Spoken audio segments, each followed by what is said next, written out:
Okay. Let's see if everything is working.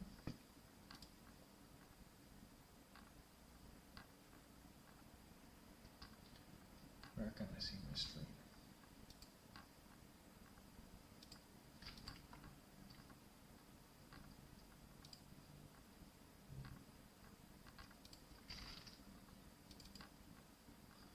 I can see it in the background here.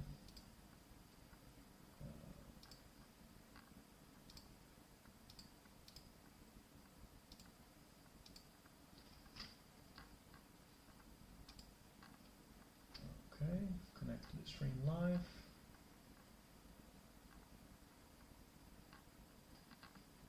Okay, I'm live. Let's listen. Hello, hello.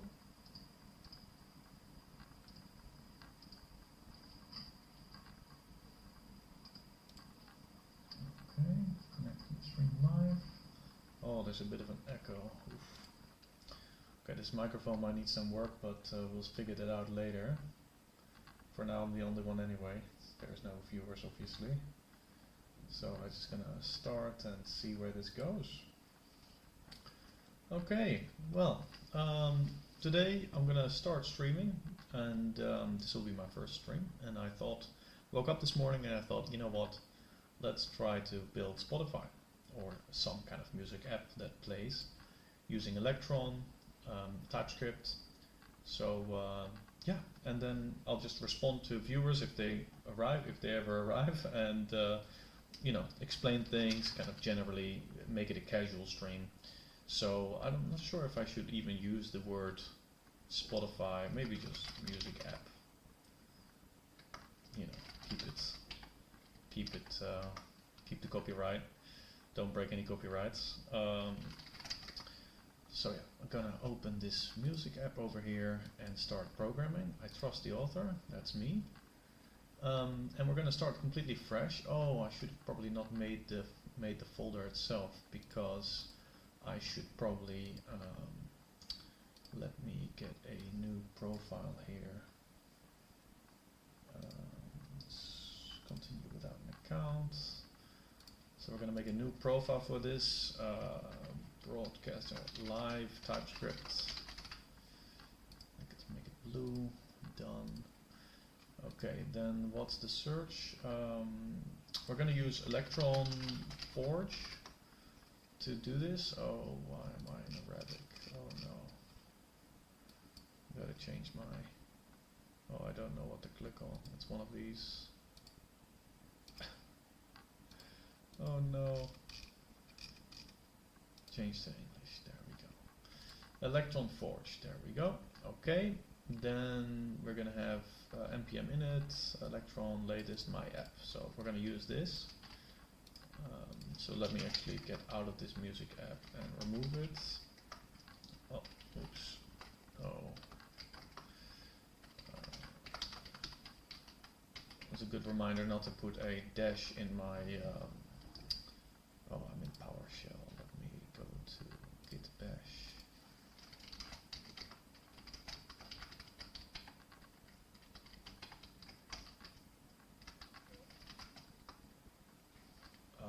Okay, we're not going to call it music app anyway, so let's start again. Let's say latest, npm init electron app latest, and then what's going to called?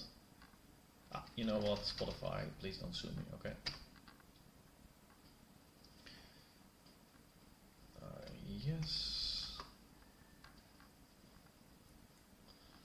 Oh, this might actually be wrong, because we want a specific setup with TypeScript. So we need to use a template.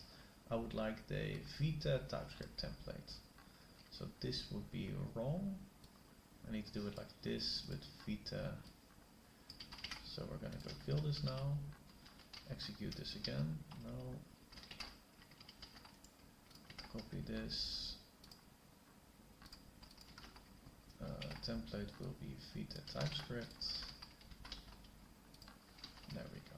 npm init electron app latest, and not my app, but Spotify. Probably gonna regret that naming, but we'll see. Yeah, and so we're just going to do some programming here with Electron, with TypeScript. I'm going to also do the server side. I'm probably going to put that on Google Cloud eventually. So I'm going to do a little Docker wrapper around it. So it's going to be backend, frontend, and Electron. So it's going to be desktop application, just like Spotify, although Spotify also has a website. But I'm going to try to first emulate the desktop side of it. Obviously, it's not going to have all the features of Spotify, and it's not going to be as beautiful. I'm not going to try to replicate the style or something. What I'm just trying to say with Spotify is an app like it. It can play music. Maybe we'll do something like playlist. And I want to just expand and riff on the idea, build a product that we like, kind of on the fly, casually, depending also on what potential viewers might say. And I just want to show off how to build things in general, like how to approach software development, because a lot of programming you can learn in school, and you can learn the basics, but when you really start to do professional development, it gets a little more complicated, and sometimes things get a little messy, and I really think at that point programming can become more of an art, and it's more than programming, it's really like development in general. Now in real development you also have to do teamwork and things like this. For now, that's not a concern that we have, but don't save that. Yes, I trust the author. Okay, so we have a new setup here. Already I see some things I don't like. I see some things that are, I want to move. Like for instance, this. I want to move that in the package.json. I'm just going to do a bunch of cleaning from time to time. Yeah, we'll see how much I will get stuck into that. But it's nice to keep the development environment clean. I'm gonna eventually at the end of the stream upload this to my GitHub account. So at that point that'll be very useful. I'm gonna use my normal name, Luke. Spotify. Okay, I'm not gonna call it Spotify here. I'll think of a new name soon. Sorry, Spotify again. I'm not trying to break any copyright. I just like the name. Let's see.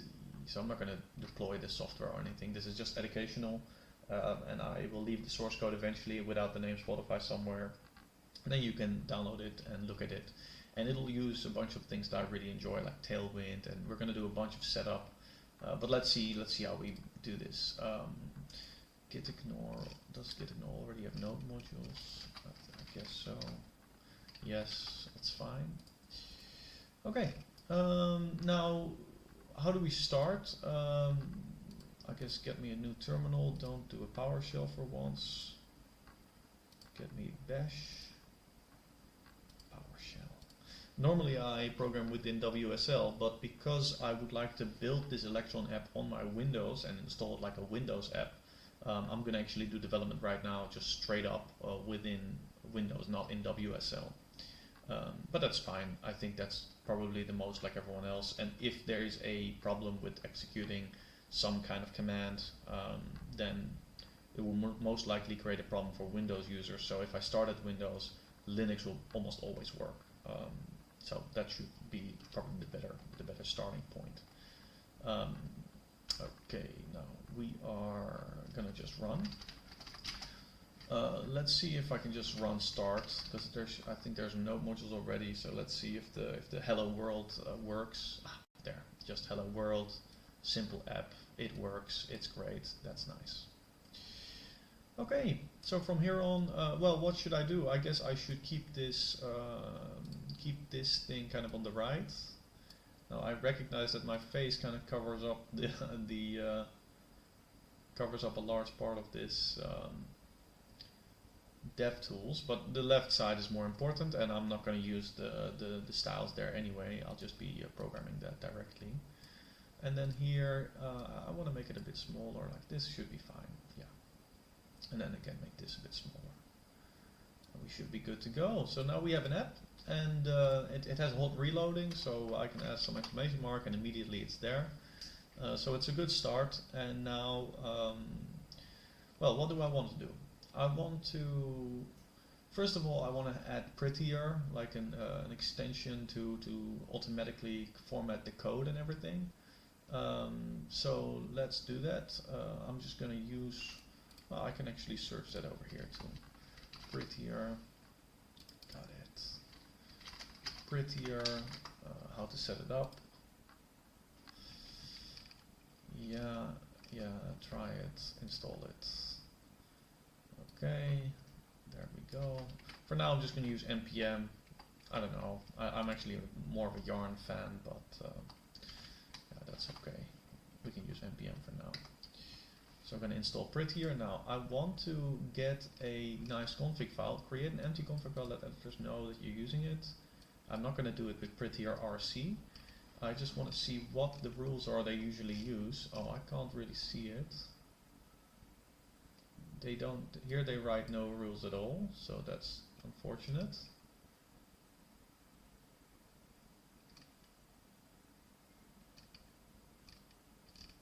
Can they give me an example? Because I want to change some of the rules. Maybe I can kind of do it automatically. Let me see. I've done, like normally I copy this from other projects I've done before, but of course right now I just want to do it kind of raw. Does it allow me to? Yeah, I'm going to get some rules that I know. Just a second, let me just do this over here.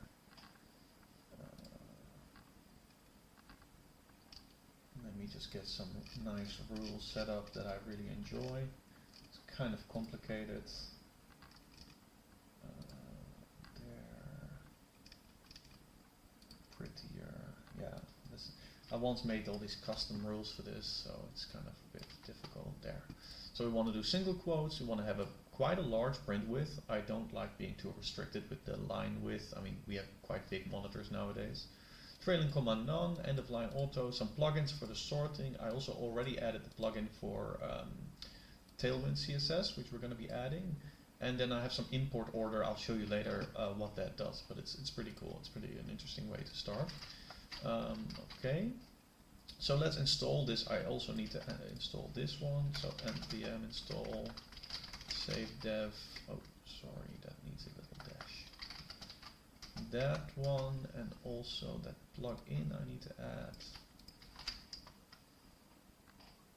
And when you download, if you want to play with this app later, if any of you want to, you can just download the entire source code and then npm install, and you get all of this right away, right? So I'm just now doing it step by step. For you, it'll be a lot easier to immediately get it all in. Good, so we installed the dependencies here. I mean, these plugins, I don't think, these are just definitions. I don't think you need to npm install those. Let's see if it runs. Maybe it needs a little restart, so let's see if I can just execute this. It's doing something. Yeah, I think it reformatted some of these things. I don't really like the programming of the default template, by the way. I think it's here. You see, as an example, right? I have a rule that these things are not loaded from a local thing, so then they're moved here, and this thing is with a // so it's put separately using my rules of grouping that I added here in the import order. So that's an interesting way to, you know, split things up and to make things a bit more organized when you read the file. Good, so Spotify. How to think about, let's start this app again. What does an app like Spotify do? What does it look like? Well, I guess we'll have to work with playing some music, right? So we'll use the audio and play some music. I don't actually have any music on my machine as far as I know. And I'm a bit worried about where to download this from, because I can't break any royalties or something. So we're going to have to download some stock music, I guess, and put that in our source file for now and just try to load it directly.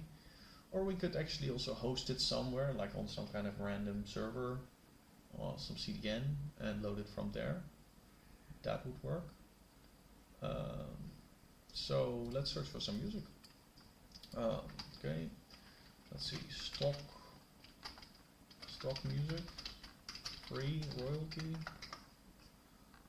better than stock music, or sponsored. Music for video creators, here the difference.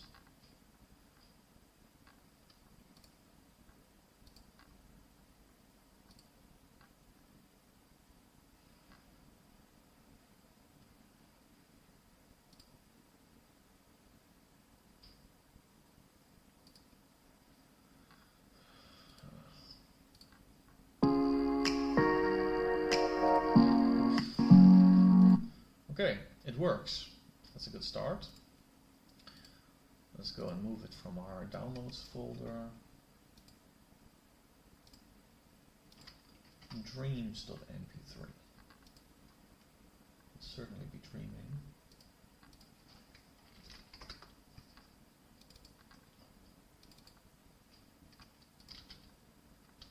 For now, I'm just going to try to put it directly in the public folder. I know you can't see this, so I'm almost done. I'm just doing it on the left side, moving it from one side. There you go.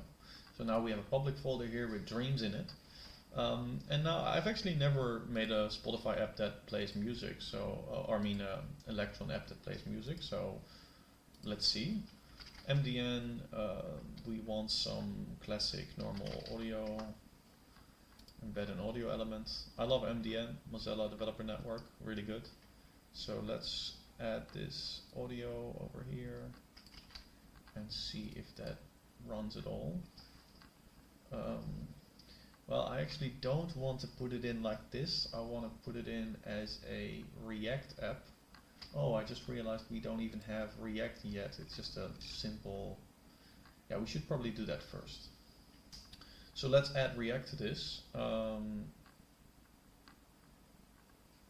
Yeah, now that I think about that, I wish that was part of the boilerplate, but I guess it isn't. But React. So we want to just add a renderer.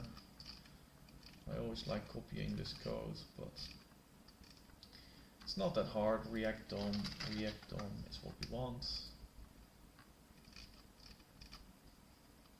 Here, this is like a good example of how it is. So let's see, what are all the things we need to install? We need to npm install React, DOM, React. I think that's it, probably. I guess. There we go. Now, does this now work? I don't know. Probably not. First of all, we need to rename this to TSX, and also we need to set our config here to include JSX. Let's see. JSX. React JSX. I think that's probably it. Oh, React DOM doesn't seem to be there.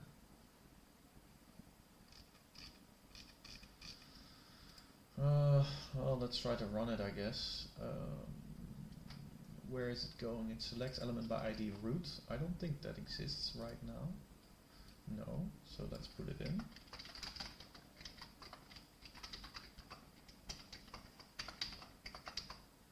Oh, okay, there we go.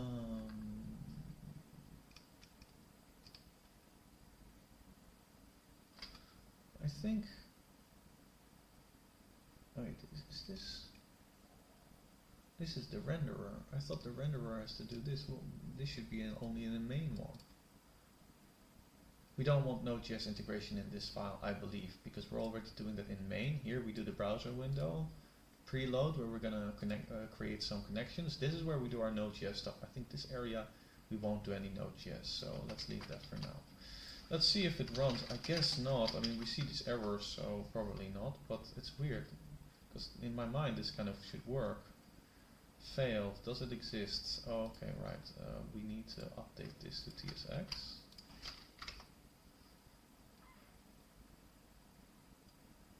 Yeah. Ah, okay. It's another classic situation of like the editor not yet updating the. I'm assuming it doesn't update the TS config. It doesn't know if this exists. But actually, I'm wondering.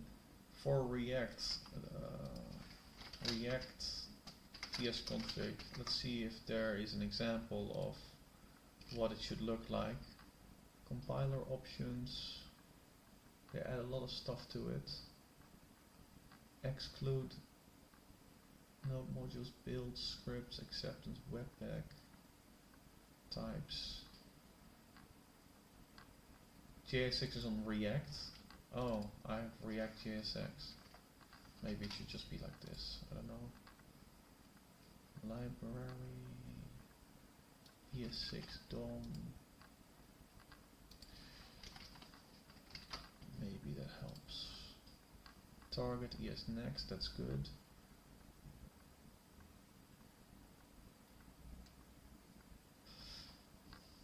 Let's just run forward with this, I guess. It's fine.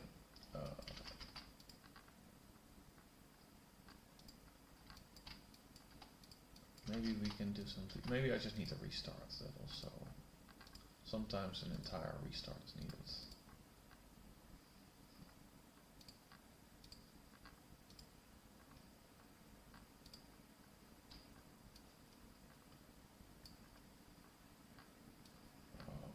Some issues here. Even this is not found. Oh, yeah, I think I just forgot the types. I need the types. React DOM types. So it's I only got the JavaScript part. I still need to add all the types for normal React. So we want this, but I think it can be save dev, not save. And I'm guessing that we also need React. That's not added. Yeah, now we go. Now we're cool with that. But then this is still not working. Oh, and then React as a global. I need to explain that. So let me search for that again, because I think I can configure it that, because this is not needed, it should just be injected.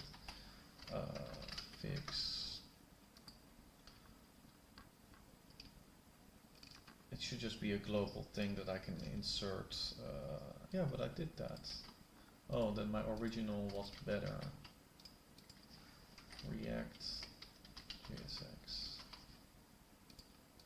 Okay, there we go. I originally had that. Okay, good. Good, problem solved, we're all good. We have a clean environment, or relatively clean. I don't think I need to, I can just do this in a row. No need to make it complicated.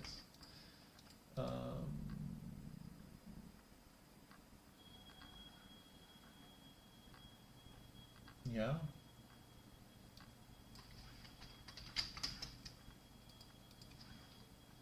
Let's leave this like this. This is actually fine. This is okay.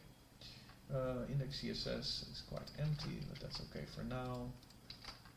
Just going around doing some general, using the shortcut to format all my code.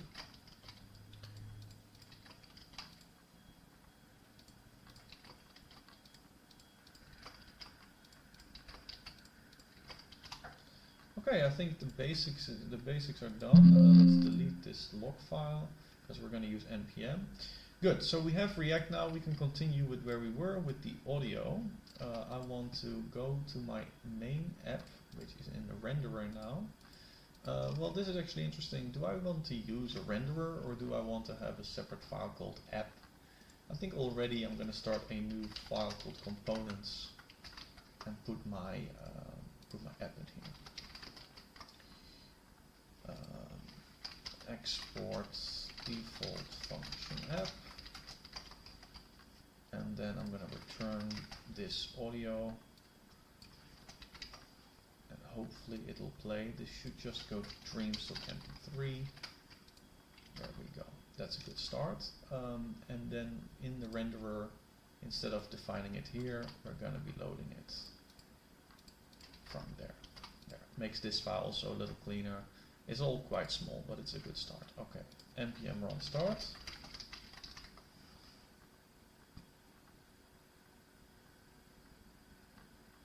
Okay, it doesn't autoplay, but that's actually probably better for now.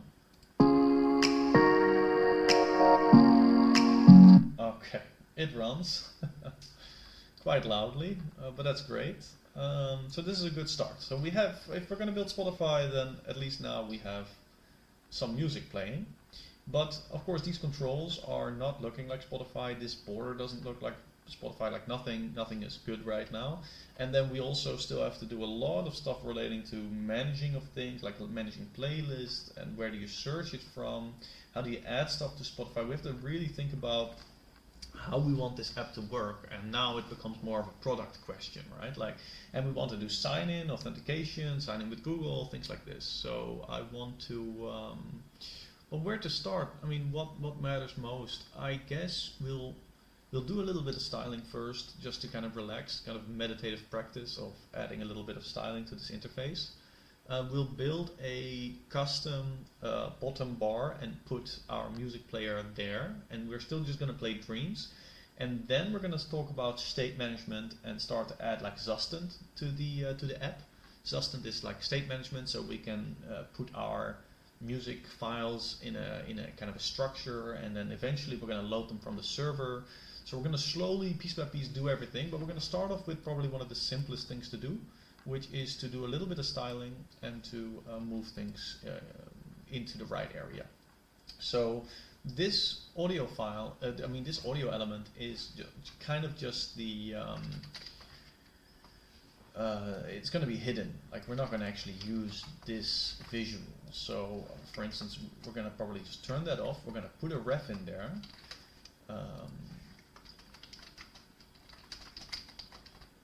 Now, what is this? This is an HTML audio element, or no?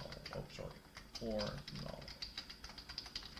There we go. So we create a reference so that we can later directly connect to this element and play and do whatever we want.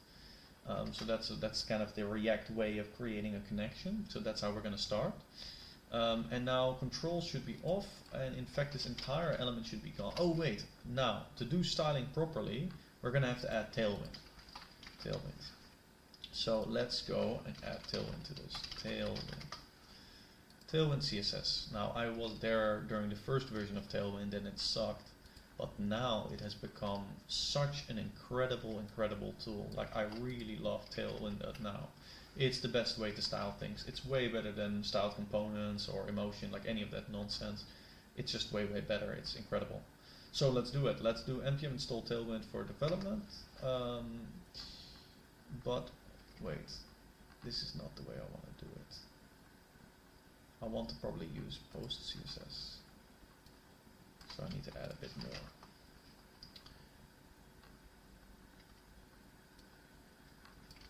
There we go. Tailwind init. Okay, it created a file for me. That's good. Does it need to be JS, or can I make it TS? TS is okay, right? I don't need to do that. Module exports. Can I just export default? I don't know if this even is going to work, but we'll see. Let's see, and then module exports here, plugins. I think this is my post CSS, which again I can just put in the package JSON. So I'm going to try to do that here. Post CSS. Oh no. Let's see. Post CSS in the package JSON. Should be possible, right?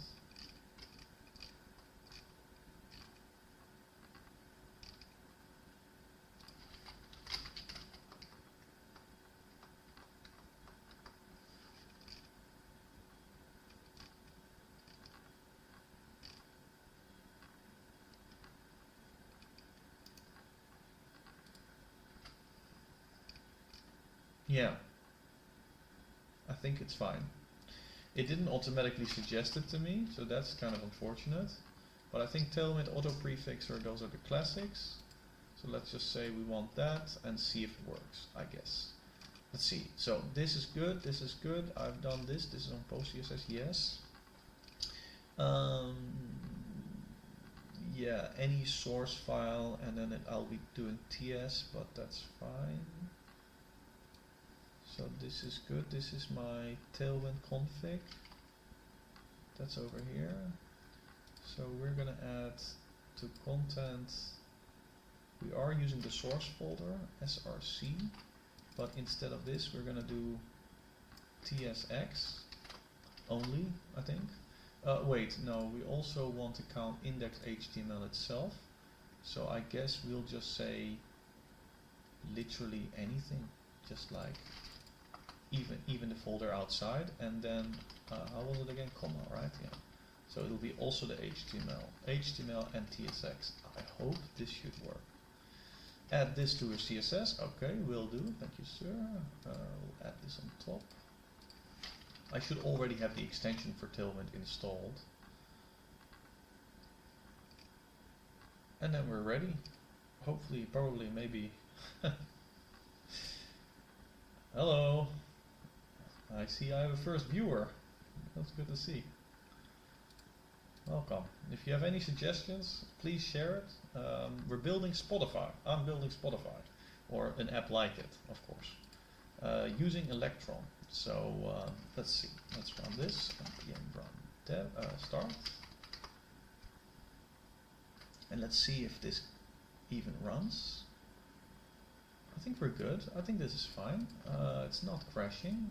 Now let's see if we can start off. I don't even think we need this, because I'm going to put that in the CSS rules on the outside. Actually, and this is a good time to test. So we can add, oh, thank you guys. Oh, 2 viewers already. Alright, so class name, we're going to add a background. For instance, let's do slate 500. Unfortunately, nothing is there. Maybe this is just because, you know, we haven't added anything. Ouch. Okay, we don't know if this is going to be a problem.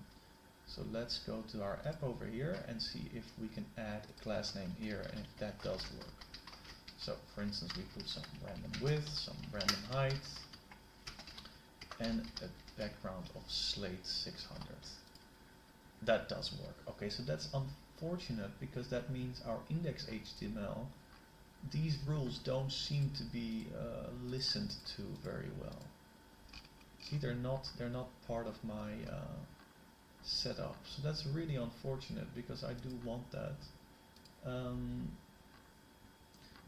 Now how do we get that in? So my config file, I said, so maybe this is the issue where I say ... like any file. I thought that would be fine, but maybe we can just say like this, like anything. No, now it actually does less. How to think about this? Maybe I'll just add a second, first one that says anything.html.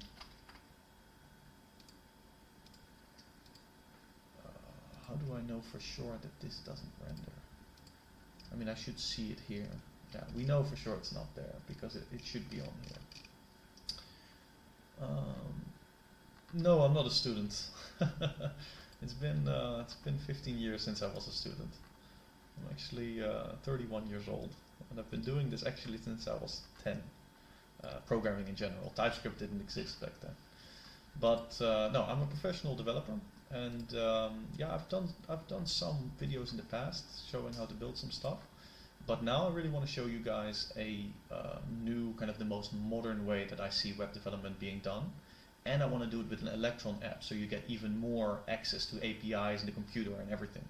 So I'm going to really try to show you what real businesses do right nowadays, how it works. That's why we've got Tailwind in here. We've got, of course, React, which is one of the most popular frameworks. Writing without a framework nowadays is really... it's like you just look young. Yeah, I know I look young. I hope I can maintain to look young when I'm 60 years old. But yeah, I'm going to show you a lot of programming here, and it's going to be far above what I think students do generally. It's going to hopefully also be a lot faster, because my key with programming is if you want to be a good programmer, most programmers worried in the beginning when they're still students or young professionals, they're very worried about whether they do something correctly or not. But actually the real issue is how fast you are. Because everybody makes mistakes, like even the best people make mistakes, and the biggest problem is like the speed. If you can make mistakes quickly and move quickly, that's going to make you a much better developer. And in the end, we're going to also focus a bit on test-driven development. So we're going to write some tests later too. And you can even do a kind of development style where you first write the test and then write the software. And that's a really good way to get errors out of your programming. Although generally with these kind of projects, if you're not working for a big company, you can just throw it out of your hands. Just write it immediately, no testing. So we're going to right now keep things very simple. But yeah, again, I've got an issue here because this class name in the body is not being registered, and I find that very frustrating, and I'm wondering why. Actually, if I just move this to the source folder, does it get registered then? Of course, I now need to change wherever the index.html is, which is in the main. So let's say I rewrote this to go to the source. It restarts, that's good. But still, oh, now it doesn't even render anything, so I still have a problem. Oh, I think that's because, of course, now this dev server URL is also outdated, so I'm gonna have to do a path join this as well. Or this is not even a path, this is a URL. So we're just gonna do this the old way, the classic way of going there, source. Does that render? No. Is that because, let's log this and see what this value actually is. Ah, of course. Actually, you're right. I was acting as if the HTML, as if this is already React, but obviously it's not. It's just a normal HTML file, so I should just do that. That's a very good observation. Thank you. Debugging with chat is actually easier than doing it myself, so that's fantastic. Wait, now I will move everything back because I just want to keep this the way that the standard is done. And then I don't need to worry about how my main TS is written.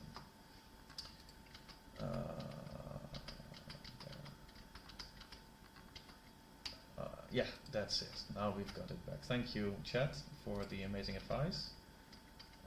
But did I change anything else? Yeah. That should just completely go back to the basics. Okay, good. So we have an app that has a background. Now, like I said before, we're starting with simply moving the play button for my Spotify app to the bottom and kind of creating this normal progress bar, kind of the way when you play music, it slowly progresses, and we have a start and a stop, stuff like that. Maybe we'll add a thumbnail, things like this, and then we're going to talk about state management with Zustand, so that we can actually load different songs and kind of start to get control over the memory of the application front end. And the eventual plan is we're also writing a server, and we're going to be initially hosting that server with a reverse proxy, so from my local PC. But then we're basically kind of gonna be able to even kind of launch the app, like have it exposed, have someone else open it on another computer, and you could kind of play the songs, and you're connecting to another server on my side. So we're really doing a full stack application, Spotify, with a bunch of stuff extra added to it. And again, based on what you guys write in the chat, we're going to be writing whatever you want. So it's going to be kind of a general playful app to keep working on, and I'm going to put the source code on GitHub later too, so that way you will be able to download everything and understand it yourself and change it from the base template I'll provide.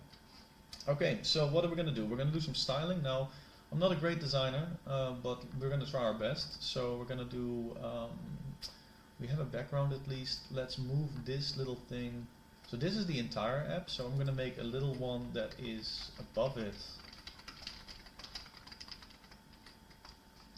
And this is going to be our, I guess I'm just going to make it fixed, and I'm going to put it in the bottom, left, full width, and the height, well, what's like the height of a Spotify app? It's like 100 or something, I guess.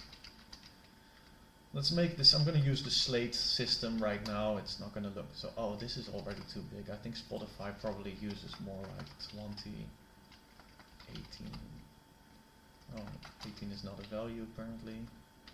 16.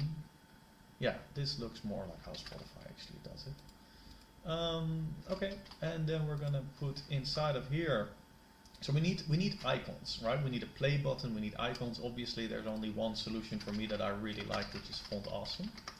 So let's add Font Awesome to this. So we get a lot of cool icons, and it's free, so it's great. Let's see, how do we start again? Set up, set up, set up.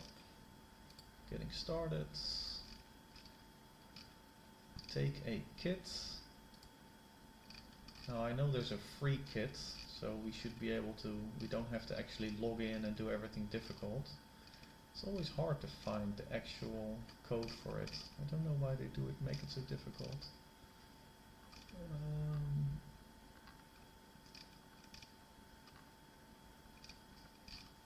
I think the next one was already going to talk about package managers. This is better. For those using NPM, that's me. That's great. Configure your pro access. I'm sorry, I'm not going to pay for anything. I'm too cheap. I think eventually they'll say like, okay, if you don't want to do that, then take the free one. The free packages there. That's it. I'm the cheap man. Please give me the cheap stuff. Kill this. So we need at least the basics for core, and then we need to select one of these. I think for now I'm just going to take the solid ones and ignore the rest. So that's good. I think that's the one I already did, right? Oh, I don't have, this is font awesome, and then free solid SVG. If you need just the free fonts, we have a slimmed down free only package that installed with this command. I think I probably added one too many. We pay when the channel gets big. Even then, man, even then. Because I want this to be accessible for everyone, and even companies, you'd be surprised how many companies say, oh no, we never want to pay. Like they pay the developer $100 per hour, right? But they don't want to pay a yearly subscription for a font or something. It's kind of funny. Developers are profoundly cheap. And I like that, you know, you shouldn't have to pay. You know, Apple forces you to pay like $100 a year just to be an Apple developer and make an Apple app. Scammers. Goddamn scammers. Okay, this is all you need. Here are the common options. View, React. We're doing React, so let's click on that. I did this already, I assume. Add the icon package. Oh, now they're explaining how I did everything I just already did. Okay, good. I don't like this though. So let's try this. Let's go with React font awesome. This we need for sure. Yeah, I know we have the free icons in the front, and I'm going to use those. But let's see, why is this not here? It's probably because we're missing the types. Because I installed this, right? Font awesome. Free font awesome. Did they write this wrong on purpose? I mean, this is coming from their own. Somebody is dyslexic over at.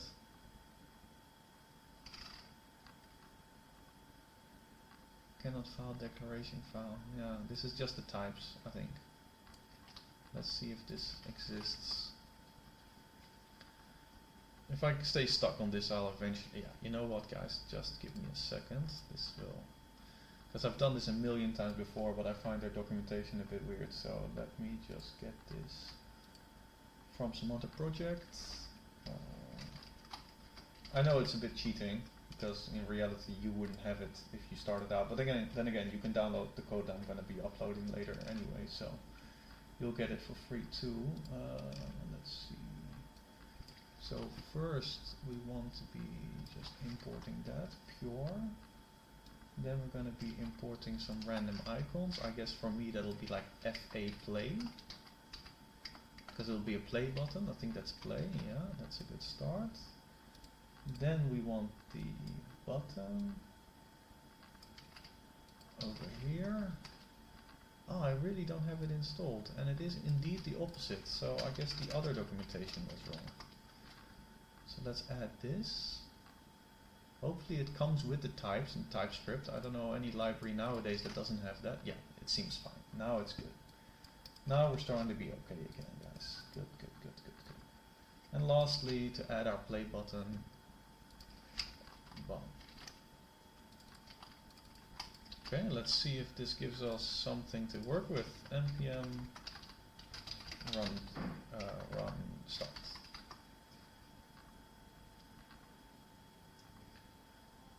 Hey, there we go. A play button. We're almost at Spotify level, right? I mean, come on, you can see it already. Okay, so when I'm doing styling, I will use a lot of flex. Flexbox is like the way to do layout nowadays. I don't like grid. I don't like custom grids that some of these Bootstrap or whatever provide. We're just going to use raw Tailwind and a lot of flex layout because it is the best way to position elements. So now you saw I moved this up from the corner, I moved it to the middle. And I'm also going to put it, I guess I can already do that, I can align in the middle too. Or no, it's not align, it's justify, I think. Justify center. There we go. Now we're even more like Spotify. So now we're going to put a little circle around this icon as well. So that means we're rounded full. So the corners are so rounded that we make a circle. I always liked it about CSS that that's the way it defined a circle. It's just a kind of a square still, but then with corners that are so rounded that it's a circle. And then we're going to give this another background color and see if that's fine. That is not fine because we're not a square. Now I know that you can do aspect square, but I'm not sure. At least we have to define a width, I guess. Yeah, this works, so that's good. Again, we're going to do flex with item center and justify center. And that's going to give us a beautiful play button where it's perfectly in the middle. Now, am I happy with the sizing? No. Am I happy with the design? Definitely not. I think slate already is starting to be a color scheme that's not really what I like, but okay. How can I change the size again? I think it might look at the font size. So if I do font or text XL, yeah, it'll change it. I think this is the Spotify size. It's almost there. So now the coloring is trash. I'm starting to get bothered by this color. This can go away. Let's go to the HTML, change the background color of the entire app. So here I want to make it dark mode. I think that I always like to run everything in dark mode. So maybe we'll stick to slate for that, but this is way too colorful, so I'm not going to stick to slate. I'm fine with something a bit. You know, I always use this app, Peloton, Color Scheme Designer was the original name of it. Peloton, and then we can kind of pick a color. Yeah, it'll be fully responsive, Hugo, of course. Nowadays, if you don't make a responsive app, what are you doing? But I guess, yeah, the question is how responsive, right? I mean, do you really want to go down to a size of a width that's very tiny? I guess yes, because that would be nice. Like I could take this app and if somebody ever resizes it to be this small, then it'll still work. We're also going to remove this frame on the outside and this file edit window, and we're going to have to rebuild these icons. And that's actually kind of complicated, but we'll get there. Actually, you know what? I'll do that really quickly. Let's first pick some colors. Again, we might change this later. But I need some good colors for this app, and I think Spotify is like green and black. I guess I'll make like an orange version or something of it. Let's see, can I change this, guys? Can I rotate? What's happening? Can I not? Yeah, now I can, okay. What is a good color scheme?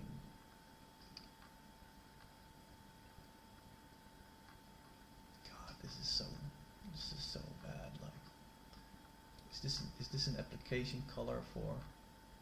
I shouldn't waste too much time on design stuff. I mean, I suck at designing, guys. I'm sorry. I really am a programmer, not a designer. I always get humbled by these real designers.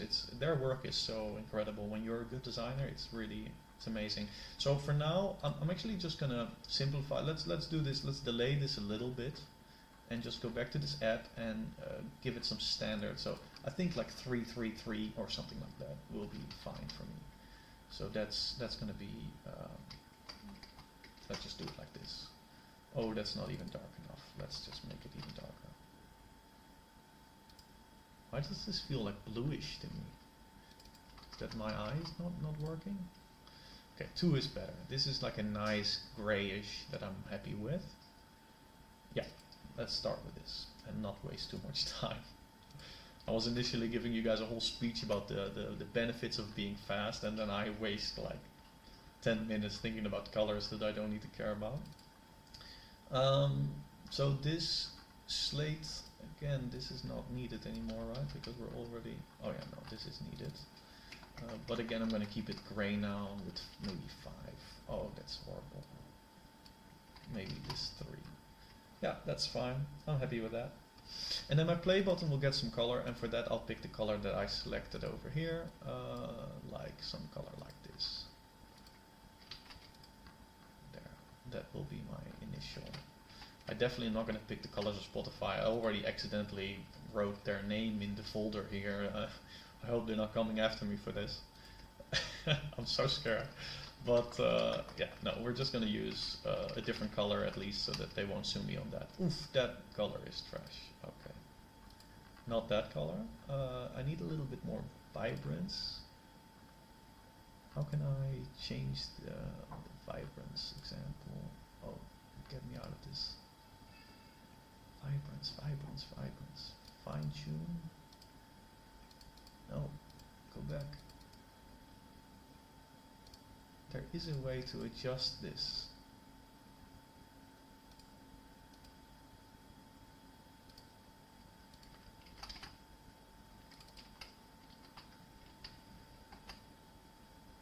I'm really not doing a good job on this coloring. There is a trick though, maybe this is nice to show. You can actually take this color, not this color, I need this color, and then we can shift click it to go to the HSL, and the first is hue, the second is saturation, and the last one is lightness, and what I want is a bit more pop, and that's called saturation, so I can actually just manually increase it like this until it is a color I like. Although these colors really don't impress me that much, but guys, we're gonna have to move forward, so never mind, we're just gonna pick this color for now. Apologies for being a bad designer. And also this color of the text itself is not good. I'm gonna make it the same color as the background, so 333. That way, you know, yeah, I guess it's not the best, but it's something. And then I'm gonna also add some styles for the hover. So first of all, we're gonna have cursor pointer, of course, and then we're also gonna add a hover background. And that will be a lighter version. So again, we're going to do the same trick where I will select this little button and make it HSL and increase the saturation. Oh, not the color. Now I'm going to increase the lightness, I think, because you're hovering over it, so you want it to kind of slightly get lighter, I guess. And go back to the hex code and copy that. There we go. So now we get, yeah, see, we get a little lightness when I hover over it. And I guess maybe the text should also lighten up a little bit. So when I hover, text will go 4 for 4. I added 1 4 too much. Yeah, this is good. Text goes a bit higher, lighter, and the background gets a little brighter. So that's a great play button. Now let's make it work. So when I click the play button, oh, we can actually do it right away, kind of the correct way, right? So click play, and we're gonna immediately, instead of defining it inside, I'll for now I'll just put it here. That's probably slightly better. Use a callback, because these hooks are very useful. Because you got to imagine, right, in the life cycle of a React component, this thing, if I put a console log here, this will execute. Like in your mind, you should just say this will execute all the time, because React is called React because it's kind of responsive. It reacts, right? The state changes and everything re-renders. It's automatic. And how is that automatic? Is by constantly executing everything that needs to be updated based on the state that it's consuming.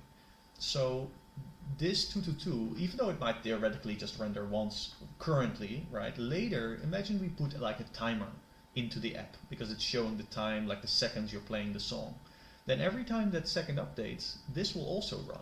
So if I were to define my function without using callback over here, it will constantly every second redefine the function and then put a new function in there. Remove all the event listeners, add new event listeners. It's doing all this stuff in the background.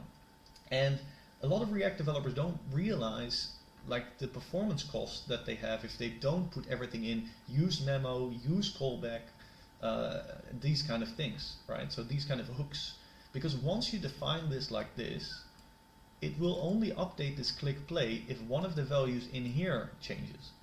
And in this case, I'm not even going to change any state. I mean maybe later, but for now I'm not going to change any state. So this will only be defined once. Anyway, so we'll talk more about that later. And if you have any questions, put them in the comments, or just put them in the. I'll be reading them from the chat. But it's really important to understand that use callback is kind of critical. If I put the function directly here, it'll constantly be redefined. For smaller functions, it really doesn't matter much, but in the end, apps will become a bit slow, and the responsiveness goes down, especially on kind of shitty machines, and then your app and your development gets a bad rep. So kind of putting things in hooks is very useful. Okay, so what happens if I click play? Well, I guess I go to the ref current and I play.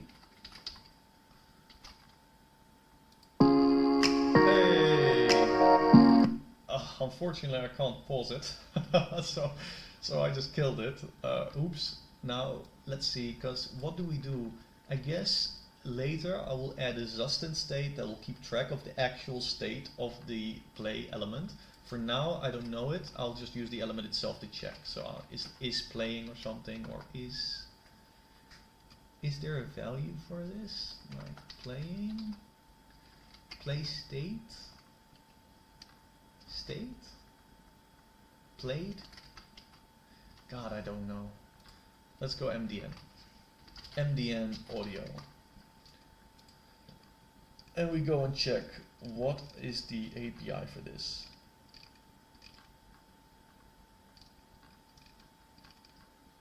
Can play. No. It's like I want to know if it's playing right now. Playing. But I checked playing, it didn't exist. Playing. It doesn't exist. That's annoying.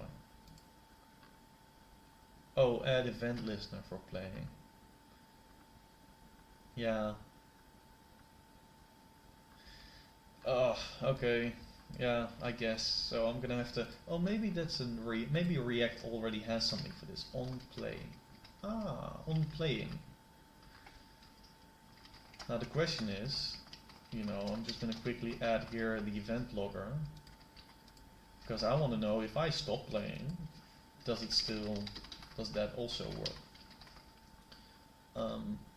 And of course the question is then, okay, so I'm going to start with a state, playing, and set playing, use state false, so we're going to start off with not playing.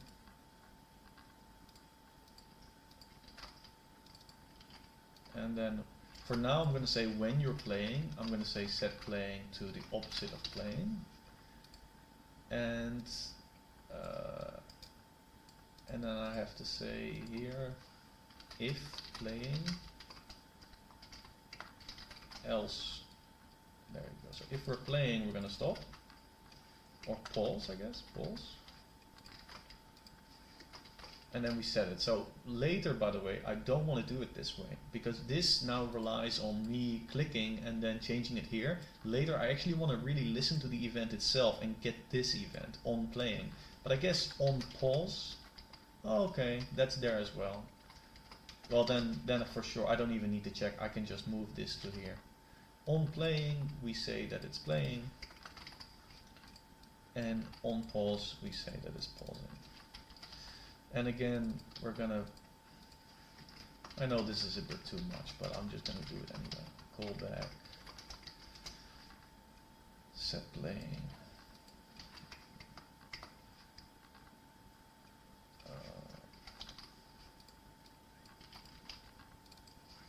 on pause. There we go. And now I can just say this is on play. And this is on pause. Trying to keep my JSX as clean as possible over here. Alright, so this is good. Now we know whether we're playing or not. Now, of course, this value, we are listening to it, so we need to put it in the dependency already. We need to check when you click. This function needs to understand whether we're playing or not, so it needs to change if playing is changing. So that's why we added to the dependency array there. Good, nice. We should now have an app that can actually pause. Hopefully. No promises.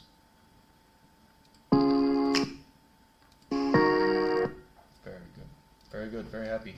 Now we can change the icon depending whether we're playing or not. So we're going to do it like this. We're going to say playing. If we are playing, then we're going to render, oh, it's the opposite. If we're not playing, we render the play button. And if we, oh, sorry, if I'm going to do it like this, I might as well actually always render it and put it here. So if we're playing, we're going to put FA pause. Ah, it exists. And else we do FA play.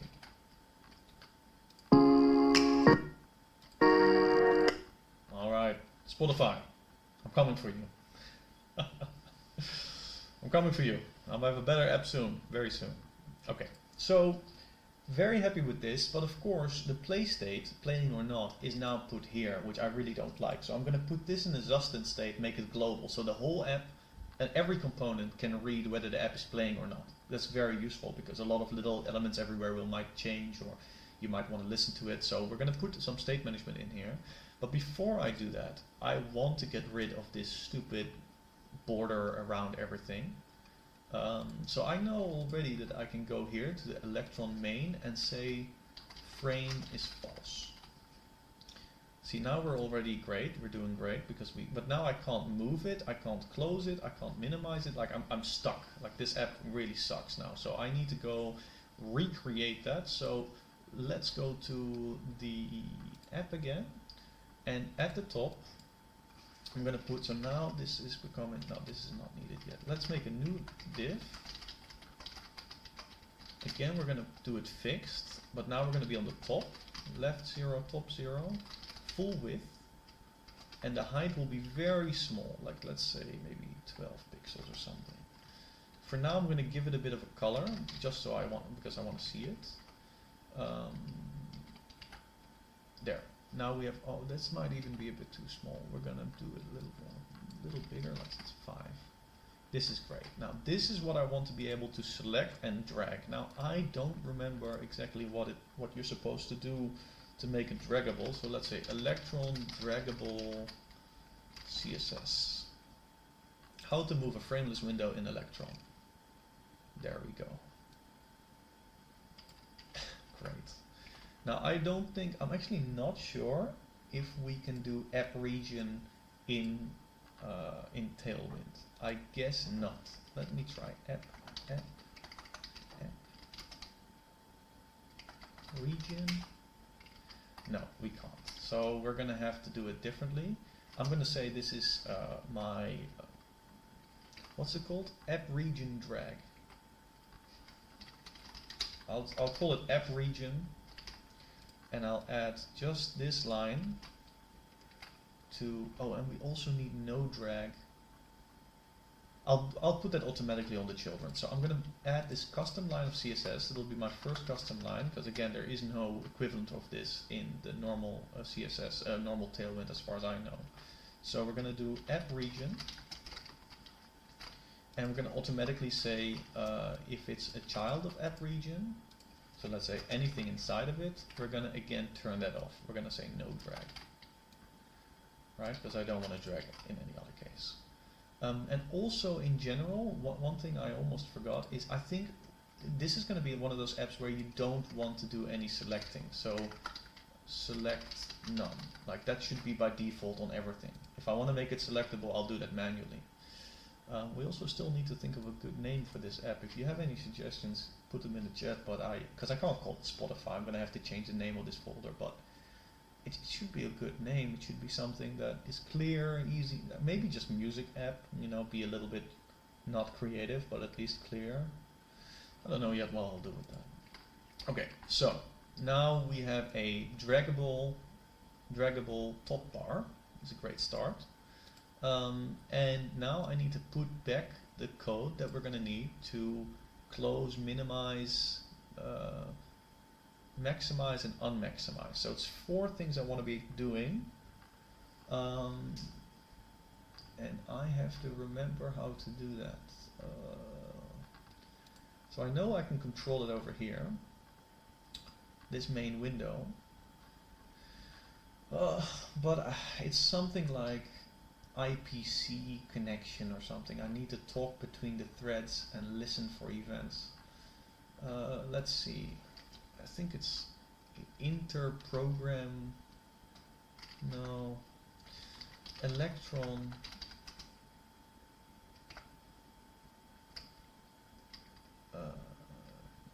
Main window. Electron events preload, something like that. Like how to use that again. I wish I knew it.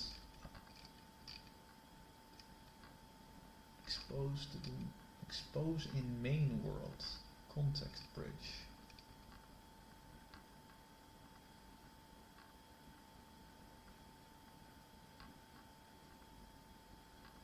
Yeah, that's pretty good.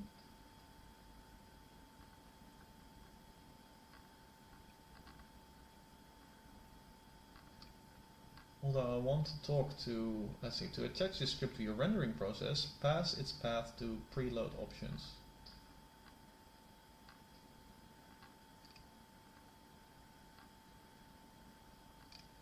But I want to connect to main. I want to control the main window.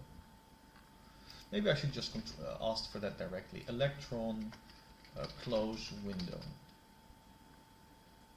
from inside. From renderer, that's even better. Okay, so this guy says remote. I don't like that. I don't like that at all. I really don't like that. That's not the way to do it. Oof. Stack Overflow is here providing the wrong answers again.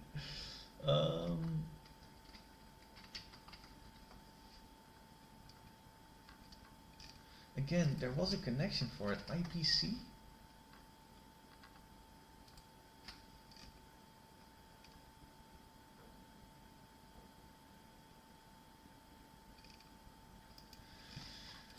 Okay, I'm gonna do the classic and look at the apps where I've already done it.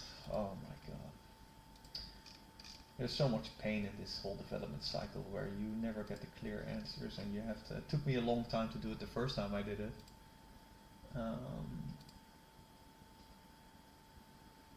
So it is exposing, that's correct. There we go. Yeah, this is a great start. This is a great start. So we're going to go to preload. Now, we've already seen this one before. I don't need to open a window. I just need to toggle and close. So there we go. And I don't need to know the window. I'm going to just close one of them. So this, I'm going to simplify this. Don't give that. Just pass those events. Right? This is a good start. Good, but then how do I get that to the main window again? That was my biggest concern.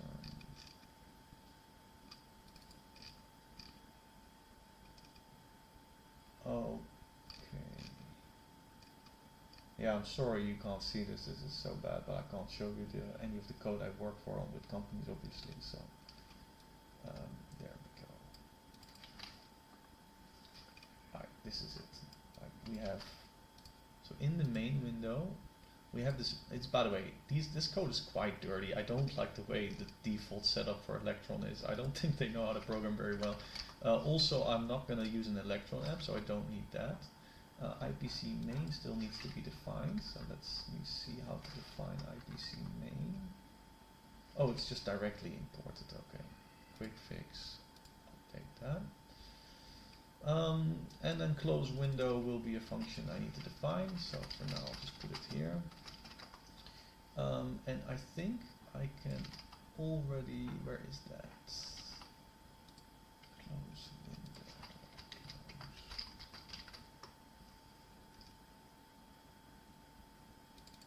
Close. Where is main window? So I think I need to handle this within my create window. I need to handle the rest. Because I create it and then I want to here add a listener that knows how to close it. So within this scope of this function, of this create window function, I will know how to close it. Main window close. Alright, so I need to do some cleaning over here because this is getting, all these comments are kind of trash. Don't like this either, but for now let's keep this, and all of this, let's at least delete the comments, that will make it a little nicer. If we're not Darwin, then add quit. I don't think we'll ever be Darwin, like we're not going to be on anything except Windows, but for now I guess I'll keep that code around, why not. Quit, make this a little bigger.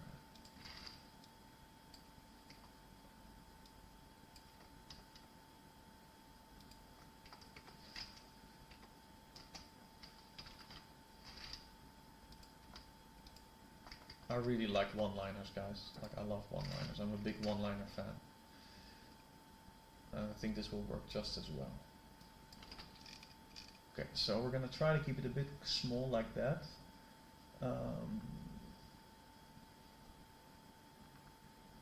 Okay. So we've done the close, but now we need the close, the toggle. Oh, I already forgot all the close, minimize, and toggle max. Close, minimize, toggle max, minimize window, toggle max window.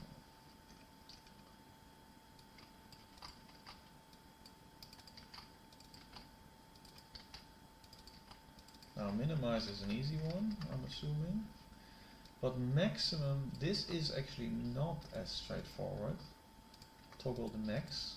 Because I know originally when I did maximize, it doesn't, no, we can try it, but let's see how it works.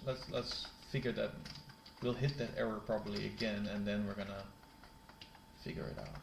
Maximize, come on.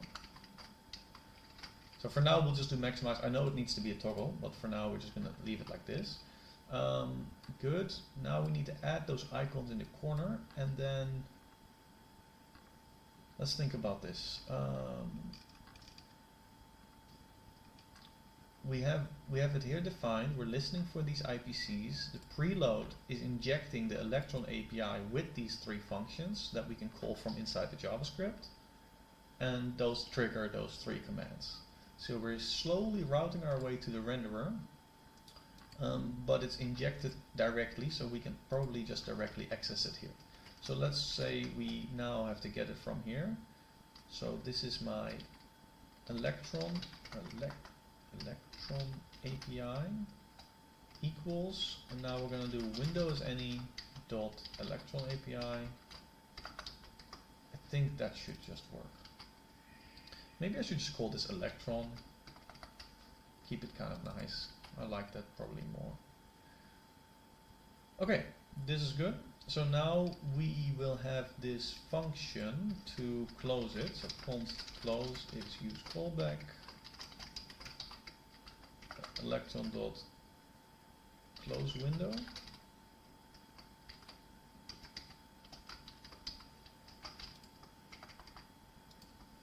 I guess I'll just close window.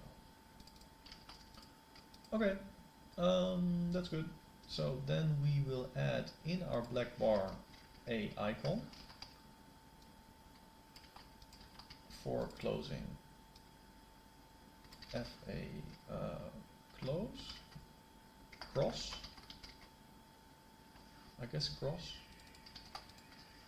on click, close window. Good, that's a lot of work for a little cross button. Oh, and it's not visible, I guess because the text is not the right. Let's see, I'll just put that here, I guess text white. Oh, it's definitely not the cross. I think it's times. Oops. There we go. Yeah, that's the one. And it closes. Hooray, we have a close button. So we're slowly rebuilding the UI elements, and this is what we do to make sure we don't have that normal, the traditional kind of top bar. We don't want to show that. We want to have it very beautiful, and this is way better. So again, we're going to have to make it a flex and put the items in the center. And now I'm going to justify the items at the end, right? So then it will be over there. Now, of course, that still looks horrible, so we need some horizontal padding. Maybe 2, very little. Ooh, that's already maybe a bit much. 1.5. Yeah, that looks better. Font size probably too big, so text SM might be nicer. I think this is probably small enough.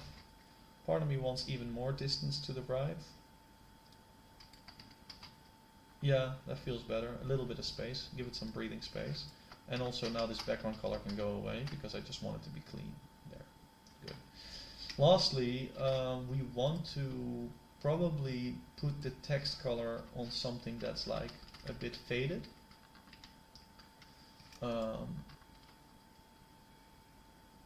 Yeah, why not? Let's say 70, right? So a bit hover, and then here we add a class name where on hover we make the text white, and probably also again a cursor pointer, of course. Nice, nice. Now we have a very good, nice little button in the corner and a play button. So we're starting to slowly get something working here. Some window management, a little bit of styling. Slowly we're getting there. I actually probably need to look at Spotify to really recognize again how this play bar works, because I know there's a big play button, but where's the progress bar again? Like in my head, it's not very clear. We only did cross, we need to do the others, so let's add the others as well. And one of them is not as easy because it needs to toggle. So we got first the, what is it? It's minimize, resize, and close, right? So this would be minimize, window,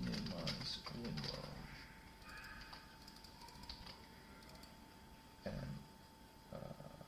toggle next window.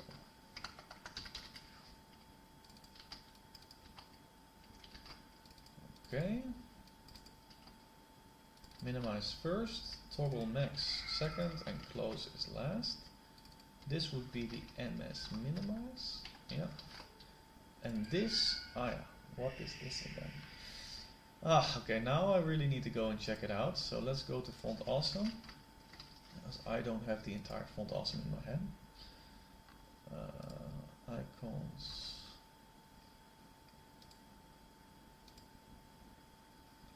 And say maximize.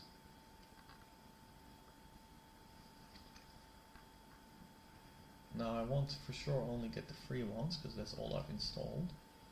Window maximize, that's probably the best. Oh, they're both window maximize. I guess they're either solid or not. That doesn't matter, we'll just use it anyway. So FA window maximize.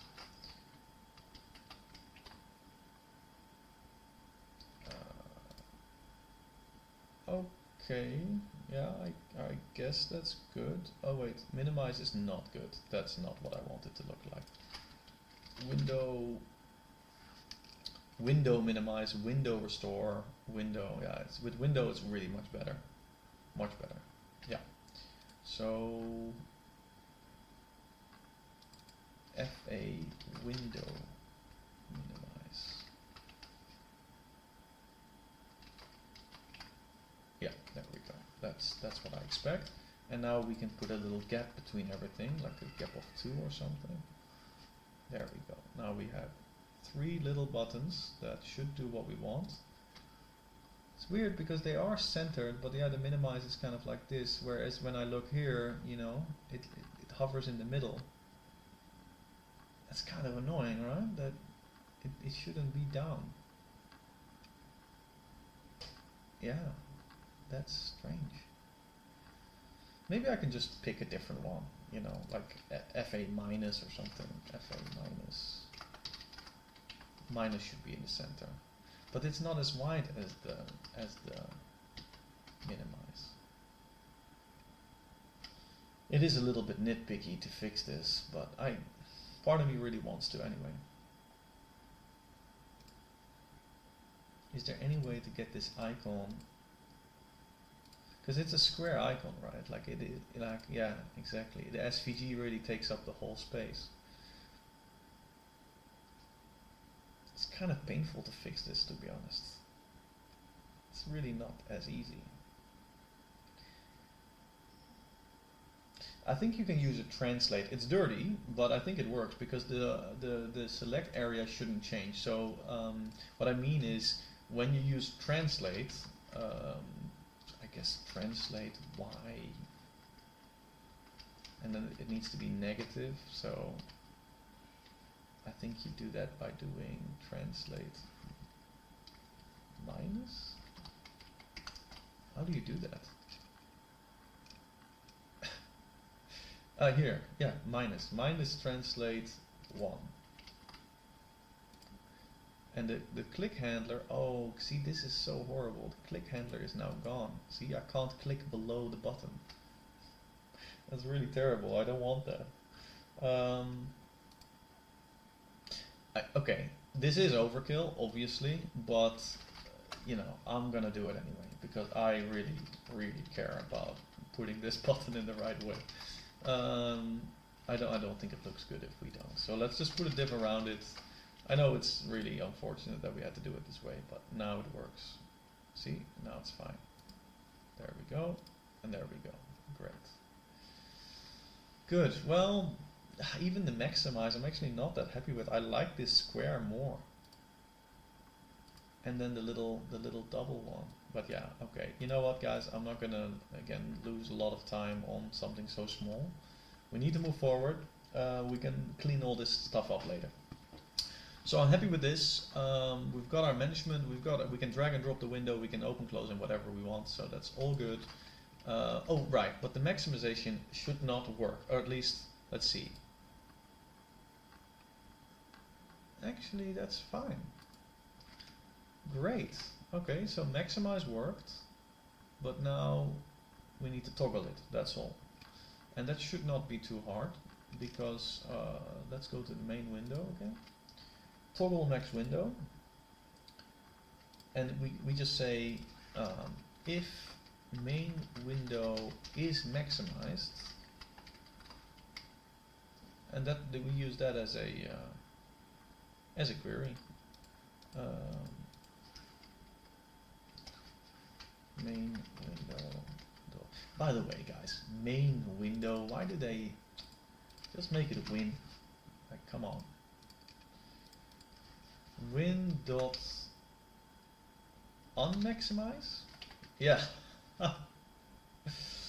Oh, nice.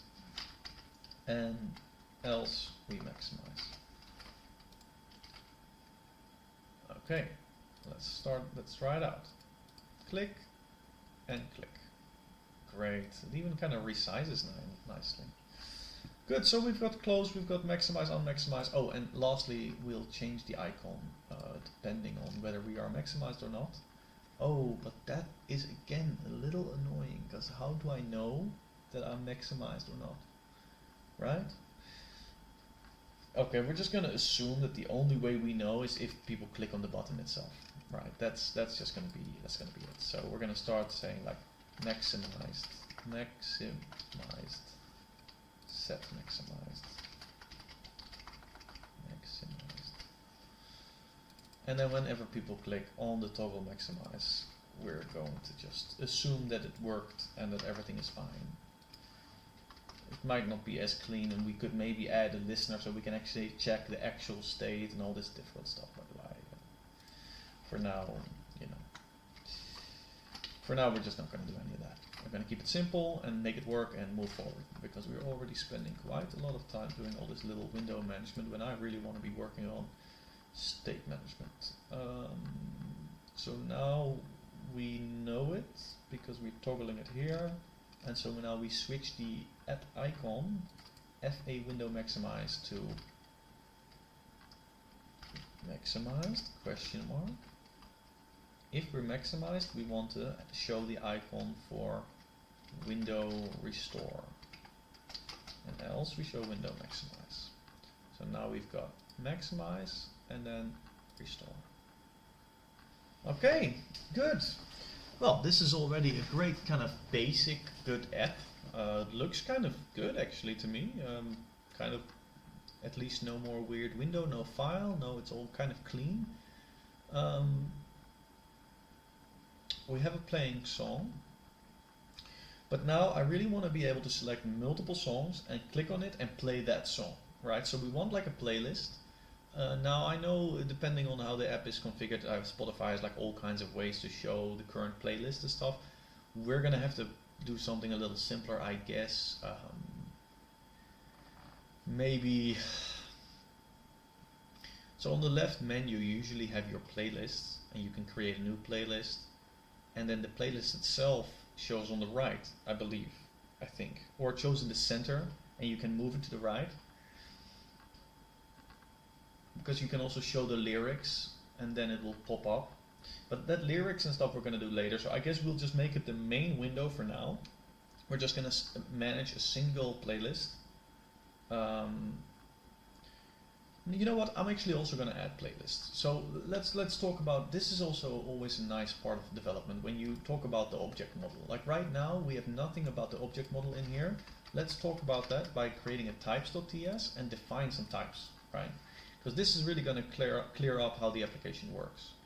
And we're going to, for instance, start off with the basic type, which will be, am I going to call it a song, or let's call it a track, right? Because it's like a track. I think track is the more general word, like the more modern word. Like song is, what is a song? Track, it's a track. So currently we're playing a track. So the track will have a name. Let's say that's just always there. Then I guess we'll have a URL. That's also always there. Maybe a length. That'll be in seconds, I guess.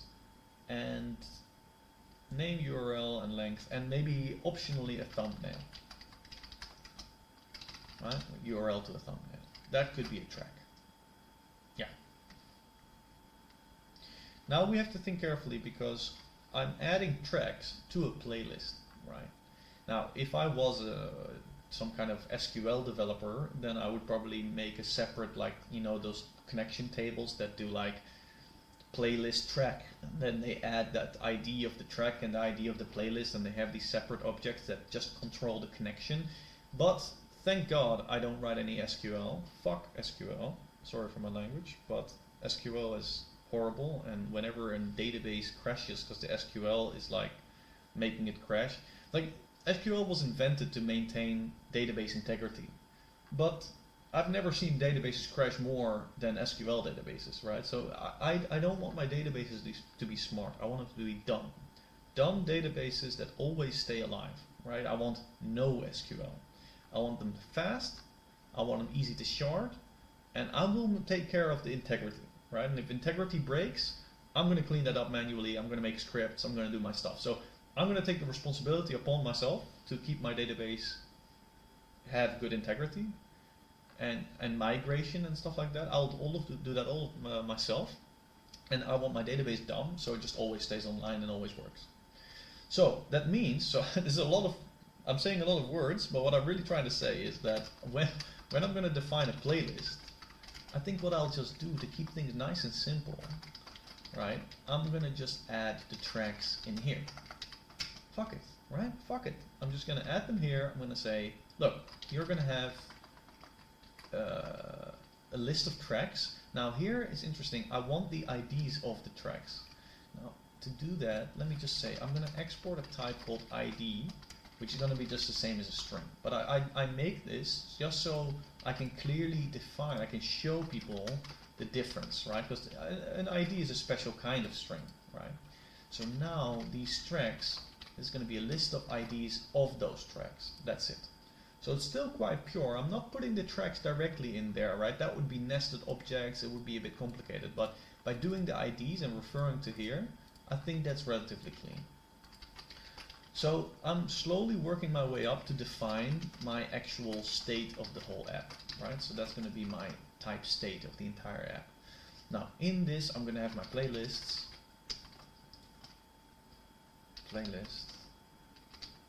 oh yeah, right, so here I'm going to use a record where it will be ID on the one side and playlist on the other. And record is always a weird TypeScript thing. I mean, it sounds weird to me because what I mean, it's going to be an object. So if I write it in TypeScript, it would be like you have the ID XXX, and then here you've got your object with the ID XXX, right? So that's how I like to do things. So name, and the tracks, empty array, for instance, right? So this would be an example of like what it would look like. Like you would have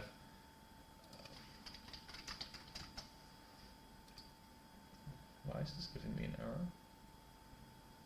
Yeah, okay, yeah, that's fine. So if I say this would be like, I'm just showing you an example, right? But this is if I give the type to this, it'll be like that, right? So it's, if it's an object where every ID relates to an object like this, then that's called a record with the first argument ID, second argument playlist. That's kind of how it works. So good, we've defined our state, we've got our playlist, but of course you want to also be adding things to the playlist. I guess later we're going to be searching through stuff and things like this. So I want to get also all the tracks in my memory.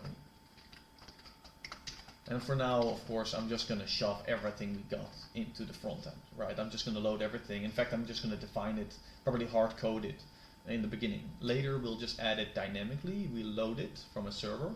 And then when you search for a song, like the server will suggest, so you don't need to have the entire database of all the songs in the world, all the tracks in the world on your computer. But for now, we're going to keep things very simple because we've got to move forward. So we're going to just make a state like this, put everything in there.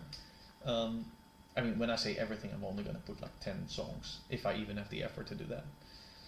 But this is good. This is good. Now we've got a good state management, but we need Zustand. We need a good library that helps us with this. Zustand stuff. Okay, let's just add that in here. Let's see. I'm going to have a hook. And sorry for again cheating here, but I'm not going to set up Zustand manually, slowly, when I already know how to do all of this. New file, use store.ts. There we go. Then we're going to add a Zustand. Okay, of course, the one thing I do need to do is install it. Add Zustand. Now I'm not sure if it comes with types, we'll see. Yeah, it comes with types, thank God. And then we're going to go and export the default use store, because this is called a store, where we create the state that I've already defined. Okay, so that's a function that will give me, it'll give me a set operator. There you go. And what do I give back? Well, this will be the state, so the state will have playlists, and it'll be a record, and the state will have tracks, and also be a record, so 2 objects. So this would be a good, correct state, except I forgot to add, we need ways to load things in, and ways to update stuff. So, how will I do that? I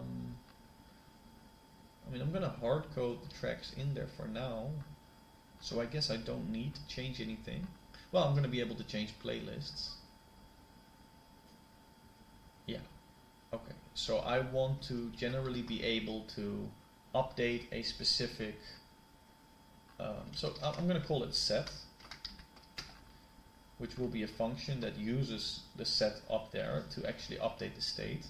So yeah, this is Zustand stuff. So let's see. I believe with Zustand you get the payload over here, right? So this is just what people are sending me, or what I'm sending to the store from the outside. And then what I want to have happen is I want them to define the collection, which in this case is always going to be either playlists or tracks. And if I really want to be fancy, you know what, I'm going to be fancy. I'm going to say omit, which is a TypeScript function to take a list. So this will be the key of state, but we're going to omit set, because that's this function. So we're and this is basically means the thing that this represents is currently just playlist and tracks, but now I can add any other amount and it'll automatically be added to this type.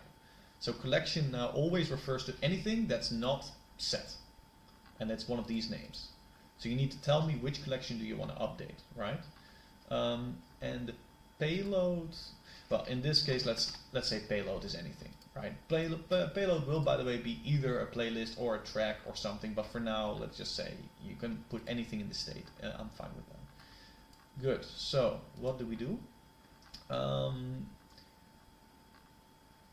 I guess that's it, because I'll look at the ID of the payload.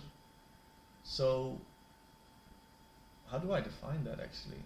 Can I say, like, it's always going to have an ID, and then props, which is any, something like that? Oh god, how do I do that again?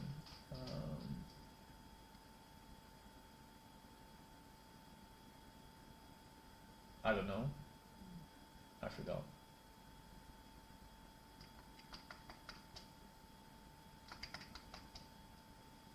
Is it gonna complain if I give too many? Let's see when we get there. For now, I'll leave it like this and see what happens. Okay, so what will happen here is, let's see, we'll just set the state. Here comes the current state as we get it. And what we want is we want the state to be the same. Oh, sorry, this is wrong. Yeah, we want the state to remain the same, but then we're going to get the collection here. Keep that the same. And then take this payload. I don't know why this is giving an error, but let's look at that soon. Let's take this payload.id, which we know exists, and that'll be the new payload. So that's how you update an object. Now, why would it give an error here?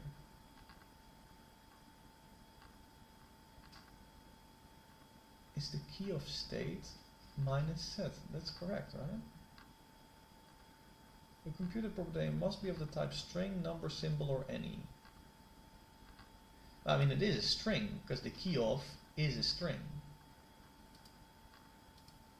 Isn't that weird that it doesn't understand that that's a string? Like, this is obviously a string. I guess not.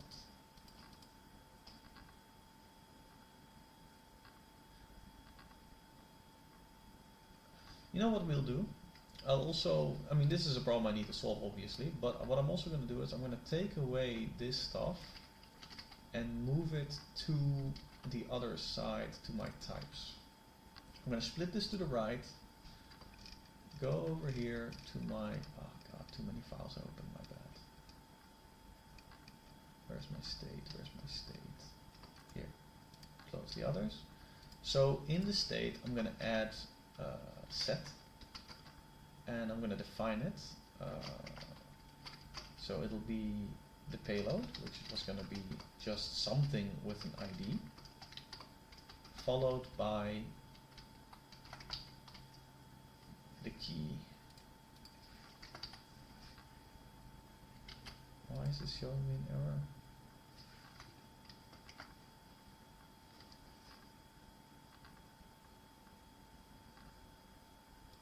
Oh, I think I just need to give it a name as well. So this will be the collection. And then what does it return? I think this always returns a state. No? Let's see what this set returns. Void. Okay, so this is just void. Doesn't return anything. That's okay. Okay, so now collection is... Yeah, this is really frustrating, right? Because the key of state, you would imagine that is already a string. maybe I can just say as string. Like again, this is not very beautiful, but I'm just kind of saying like fuck off. This is me saying to JavaScript like, how about you mind your own business?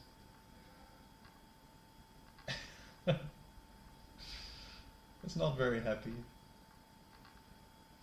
Okay, maybe I'm trying to be too fancy with my omit. Let's see if maybe I just skipped something and I don't understand something. Let's see if this is just okay, if it's just playlists or tracks. Again, I don't like this because it's not as dynamic, but then at least everything just works and it's fine.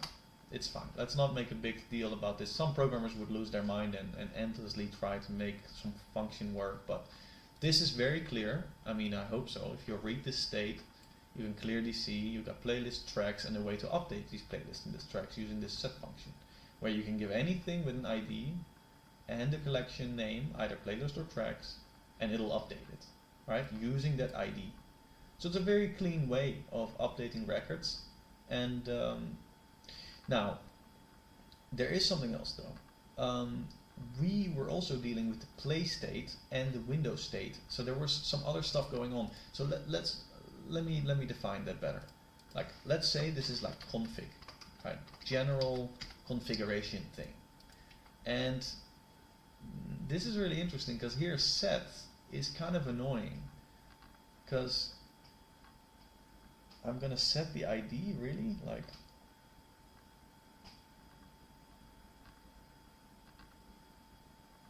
yeah, I know I'm not talking very clearly, my bad. I hope to be a bit more clear in how I'm communicating this. But so I want to, for instance, know if we're playing or not, right? Which is playing Boolean. I want to know that. I also want to know if we are maximized, right? So maximized Boolean. So that's about the window being maximized or not. So that's great, but now how can I use the set for this, right? Because I can only, so first of all, I could of course add config to this, because you can always set the config too. But the issue is we're always doing ID. So that's kind of not cool. Like, how does that work? It doesn't even have an ID. Or you'd have to say, God, this is so annoying. I don't want to deviate from this though. I really want to set. You know what we'll do? Yeah, we'll just make a separate function for this. This is the set for setting a specific item, and then I'll just make another one called update, whatever. And we're not going to have config as part of this. So set, you cannot set the config. You have to just use a general update function. And this update function is much simpler. This will be a function that takes a payload, which is itself a partial state. So you can just say like, I want to update this state, and then it just does the entire state. So let's see, there we go. We do ... state. Oh wait, am I writing this correctly? I don't have to write that here.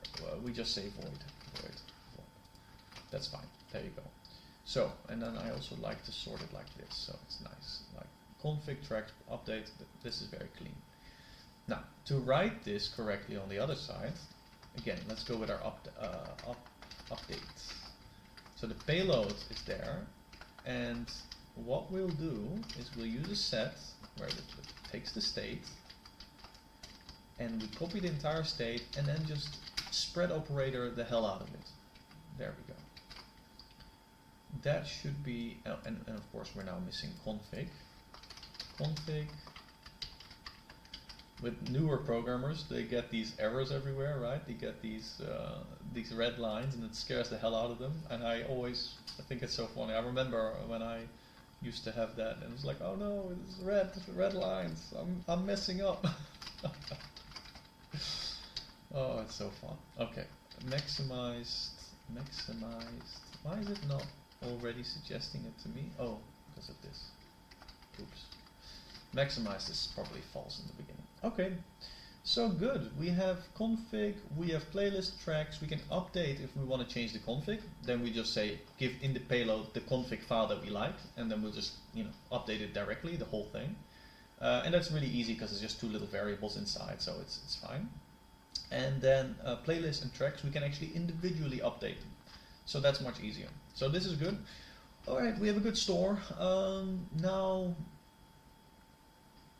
Now we can go ahead and go to our renderer, or sorry, our app, and actually get this store here and update these values. So instead of using this playing and set playing and maximize, set maximize, we're now going to update this and use the store. So we need to know the config and we need to know the update function. We're going to use the store from, use the store from the hook. There, let's not mess that up. Here comes the state, so we're going to take config and update, and then we're going to return config and update. Hello, Saeed.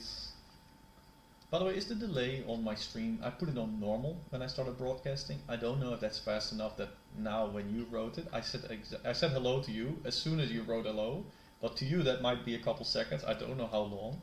If that's very long, then next stream I will put it on low latency. But for now, I put it on normal because I figured you want the quality to be quite high in order to read the text because it's so precise.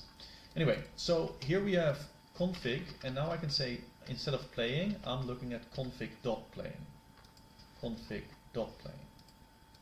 Set playing now becomes a lot more difficult. I mean, not a lot, but it's like you need to take update, and you need to say update is ... the entire config, but then playing will be wait, sorry, was it true, right? Yeah, true. And then listen to config. Now I don't know why this is, oh right, sorry, it's even it's even more annoying because you update, so you need to say config first. That is config. Yeah, that's the downside. Updating config has become a little annoying, right? Because before you just said set playing false, and now you have to go config playing true. I mean, look, we all gotta suffer sometimes, guys. That's fine. Boom. False. This is at least better state management. Good. So we have on playing, on pause. We can play pause. We can update the config using Zustand. So we're good. Let's clean that up. Set maximized. This is the same, right? So we're going to take this update function and boom, maximized is the opposite of config.maximized, and then add the config to the dependency array. That's really something you should never forget. Like, always add whatever you're using in here needs to be in here, else you're not getting the latest value. Okay, yeah, I guess we're good here. So now we've really moved everything to our Zustand state. Oh, not everything, sorry. Here we still have some old things where we need to put config in front of it. There we go. Now, let's run this app, because it's been far too long that you see me writing code and I haven't even run this code. That's also the big thing where you can recognize a good program from a bad one, is like how long can they write without making an error. And you can immediately see I suck because because it goes bad. Let's see, fail to import the use store from this. Does this file exist? Yeah, I think it exists. Like, it's right here.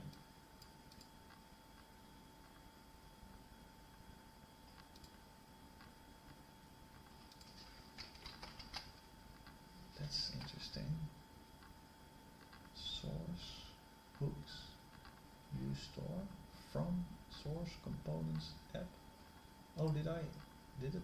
Oh, that's weird. Why did it take that? That was an automatic one, right? Like, I didn't do that. Because it's supposed to be ... Can I also use at? That would be nice, huh? No. Oh, well, let's just do ... It's weird because my editor automatically selected that. It wasn't me. Yeah, okay. Good. Nice. We have a global state. Now let's log that state just to make things a bit more clear.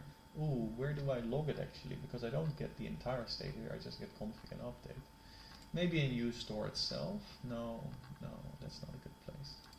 Oh, that's a bit of an interesting question. I want to just generally probably log it quite a lot. Yeah, app would be the best place to do it.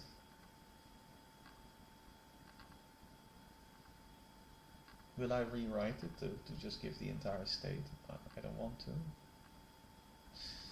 For now, let's just keep it hidden. I mean, I can log config here just so you can see it, but yeah, this is not that useful, guys. Like, you can see that we got config playing false, maximized false. So and then when I put it like this, I get false, true, right? So you can see it's updating whenever I make a change to it. Oh, I can see the DevTools get removed if you restart. Alright, well, we can just remove that. We know it works. So now any component, any way I write, any new component I start adding can get the state and understand whether we're playing, whether we're maximized, and later on we're going to know which track we're playing. Right now we just say playing true and false. But I also want to add more stuff like which ID we're playing and stuff like that. How many seconds are we into it? A lot of things we're going to add. Okay, what to do next? We've got okay, right. So now I want a couple songs so I can start selecting them. Yeah, that's a good one. So I want to go to my store and I want to manually put in a bunch of tracks and then show them in the interface and be able to add them to a playlist, things like this. So for now, let's do a simple trick because I only have one. I have dreams.mp3, and I'm just going to repeatedly use dreams.mp3. It's a bit fake, but it's fine. Let's say, how do I want to do this? Because I want to use like a fake. I want to generate a bunch of fake things and inject them. And I also don't mind like generating it for a while, like kind of having this fake loading experience. So we're going to make a new file here. And for now, I'm going to say this is going to be our socket probably, or use fetch or something. Like this is in the future we'll make a hook out of this that will actually load it from a server, which makes sense, right? But for now we're going to fake it. So we're going to export default the function, and what this thing will do is it'll create a function. So let's say load, which is going to be use callback. Exactly. Yeah, we're going to switch playlists. Yeah, that's it. So we're going to use this thing. Return load. So we're going to give this function to the main window that can execute this. And instead of actually loading, we're just going to set a timeout and then inject the songs. We don't even need to set a timeout. We're going to just immediately set it. So we need this update function, I guess. Const update is use store, get that from there, where we get the state, and that's also, we want the state.update. There we go. So now we have the update function. We always want that update function inside of here. There we go. And now we can update here. To answer my question. What's your question, Saeed? Okay, possible to change playlist, bro. Yeah, I mean, I'm gonna build it. I haven't built it right now, but hopefully I'll add all that functionality over time. But yeah, we first need to load a bunch of songs so I can select them and add them to a playlist, or just play them directly, right? So that's gonna be the goal for now. So we're gonna do update and then give a bunch of tracks, because that's what I'm loading. And here we want, yeah, so now this is the thing. This is where we're going to be const tracks equals. When the app starts up, we're going to generate a bunch of fake tracks now over here, just to shove them into this function over there. Again, it's a bit fake, right? We're going to put things into the state in a bit of a weird way, but later it's coming from the server. So for now, we're going to put it here. Now, what is tracks? Tracks will be, so it's a list of things. So let's start with a list. Let's say I'm going to add 100 songs. And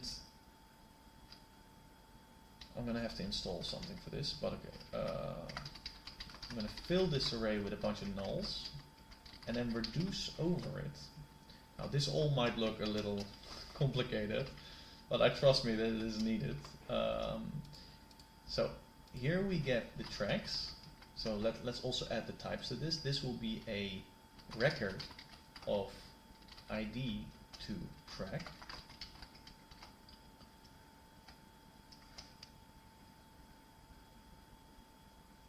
Quick fix, import that from there. Quick fix, import that from there. So we know the tracks come in, and then we don't really care about anything else. We don't care about which ID it is or whatever, because we're just going to randomly create it. So we're going to say tracks. Let's first define a new random track. Let's do that. Let's say track equals this. So ID is nano ID. Oh, I don't have a nano ID right now. Let's install it. npm I nano ID. Save. Nano ID. There we go. That's a new ID. The length is going to be, so now I want to add something called faker, because I need to add a bunch of fake stuff. So I just want to have some generator do that. We can use something called faker for that. So I know it says save dev. We don't actually want it to be for development. We're going to have our normal server do that right now, so that's fine. And then let's see how they do it. So they say get faker in here.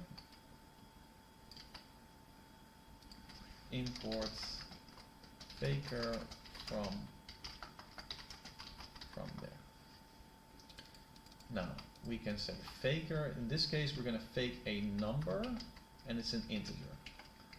And then we say the minimum value for this integer. So what's the minimum amount of seconds that track will take? Let's say 30 seconds. And the maximum, I don't know what a maximum is like less than 10 minutes. I don't know, 9 minutes. Let's say maximum is just 10 minutes. So 60 seconds times 10. So between 30 seconds and 600 seconds will be every fake song that we generate in here. Great. Now, what else do we fake? We fake the name of the song. So faker, yeah. I don't think we have a good, let's do animal. What? Can I know? What is this? Animal. Okay, that's not a good fake. Let's fake the, give it a company name. It's kind of a bad fake. Every track that we're gonna fake add to this playlist will have a company name. That is useless. Is there really not another? Can I not just do something more fun, something more creative? Like, guys. Internet, location, lorem, music. Song name. Oh my god, they have song name as a... I didn't even know, guys. That's fantastic. We can actually fake an actual song name.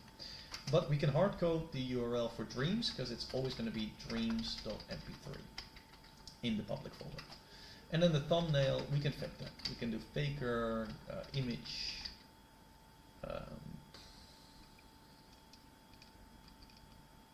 I guess just URL.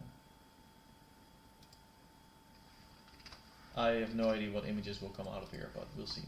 And then we're going to take this, so we're going to take tracks and add this track to it. And you know that because it's a record of IDs, we do tracks, then the track ID equals the track, and then we return the tracks.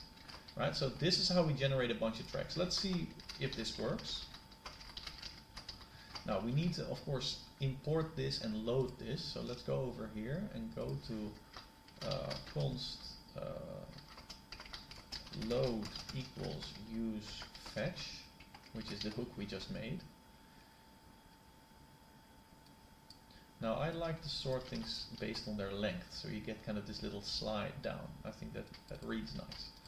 Okay, and then we're going to have a use effect that's going to execute that load. Every time load changes, which should be never, but okay, that's fine. Good. So now we load on startup. Also, let's put this use effect below all the definitions of the callbacks. I generally like to work that way. It's a bit, doesn't really matter though.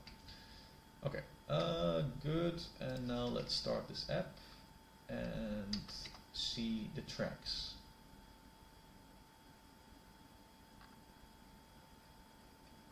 Oh, I did the same thing as before, where it does like this weird source thing. It doesn't seem to understand that we're not on that level. But okay, no problem, we'll just do this. Do it manually. Good, so here we see a bunch, oh wow, this looks good, all these fake names. You keep me hanging, tears in heaven, chances are, wow, different lengths, so it's really starting to look good, right? Every track now has a thumbnail, some fake shit, fake length, fake ID, and it's always pointing to dreams. So unfortunately, while we have a lot of stuff in our playlist, it's only ever going to play one song for now. A little boring. I guess in my I'll find some way to get to fix that. Oh, I need to fix this too, which is not too hard. In fact, let me fix it right away. That's like a little security warning because we need to add like this custom stupid thing there. We go to index and we add like this meta tag. It's a small thing there. I think now it shouldn't complain anymore. Now it's fine. Good, so we have a bunch of tracks in our memory and now it's time to show those tracks in the middle of the screen, like, you know, a normal app would. So now it's starting to get things a little more visible, which is great. We go to the app. Let's turn this into its own little list, right? So we've got the close buttons and everything here. We've got the bottom part that plays there. So in the middle, we're going to make a new component that will be my tracks. Well, calling it tracks might not be nice. Maybe this is just content. Like the middle of the thing, like content. Is that a bit of a shitty name? I think that's a shitty name. What is this? This is it's a panel, main panel. Oh, that's even worse. What is it specifically? Maybe it's just list.tsx. Doesn't sound good. Track list. Yeah, because it is a track list. Yeah. Okay. You know what? Track list. .tsx. I don't know if this is great naming, but we'll see. Export default function track list. Okay, and we're going to return a div. There, that's my amazing track list, and then here track list. Let's see if it imports correctly like that. It does import correctly, so that's good. Good, so track list. Here we go. We are going to make a list, so that's going to be flex column. And then inside of here, we're going to put, we're going to loop over the tracks. So again, now we need our memory and we need to get the tracks. So get the tracks equals use the store from the source, but unfortunately this is wrong. There we go. Use store, get the state.tracks. There we go. So we have our tracks, but now this is not a list. This is a record, right? So to just quickly turn it into a list in an efficient way, we're going to use memo, where we get whenever tracks changes, we want to return a object values of those tracks. There we go. So then we get an array, which is what we want because then we can loop over it very easily over here. So we map over the list of tracks, and so we get a track over here, and what we return is a div and we need to have a key. Luckily, we can just take the track ID as a key because it's always going to be unique because it's quite a long thing. Wait, why doesn't it know that? ID does not exist on type string number. Why is this list number? What is happening? Oh, it says this is just a single track. Why is it saying that? This is a record of... Oh, my bad. This has to be like this. God. Okay, so Yeah, now it's fine. Now we've got, so I accidentally grabbed one out of it, which it assumed then has to be a single track, but I had to like get that out of there, and now we've got this record of strings and tracks, so an object of tracks, and then I turn that into a list of tracks. Very straightforward once you get the gist of it. But again, this allows us to very quickly and smoothly, like the reason I do it with records instead of arrays is because now, in order to quickly select a single song, if I know the ID, I can immediately select it. I can also immediately update it. So if you can go to store, you see this set function. It's very nice now to update one song because you just know the payload ID, and then you can just give that to this function, payload and collection, and it can update it. And it can also read it very easily by just taking tracks and then reading the ID. So that's very nice. That's why I did it. But if you're looping over it, then you need to do this little trick of taking the record, using a memo, because you don't want to do this every second because it's quite heavy to do this, to turn this object into a list of arrays, right? Which is basically just replacing the IDs with 1, 2, 3, 4, 5, or 0, 1, 2, 3, 4, 5, because that's the index of an array. Sounds very complicated. It's actually really easy, but yeah, I understand that it's, especially if you haven't seen it before, it might seem a little complicated. Okay, so we're going to start doing an image. We're going to do track.thumbnail, which I know it's optional, but actually in our generator we always give it. But let's say, okay, wait, this is actually not cool. We need to do it in a better way. So what we'll do is we'll do a div that's going to be aspect square, going to be square image, bg cover, so we're going to cover the whole background with the background image, right? We need to give it some value for width. Let's just give it something. Let's say the background color is going to be something like slate again, and then round it, a little bit of rounding will be fine. So now we kind of have this square, but now I'm going to take in the style and inject my background into it. And the nice thing here is that if the image doesn't exist, then it will not render anything. So that's much better than if you use the image tag, which will show one of those broken image things, right? Or you have to say don't render the image at all then. But even if now there's a dead URL, it also works. So this is just a much nicer way of doing it. Background image, and that's going to be URL, and then the URL that we are given, which is the track.url. Now I think it's probably better to put quotes around that. There you go. Good. Now let's see what happened to our app. It sucks. It's totally trash. Let's see. I don't think aspect square is being listened to. So let's say W10 and H10 and see if that makes a change. Still can't see anything. Actually, does this mean that there is no... We need an inspector. We need to restart this app so we get the inspector back and just check out what's going on.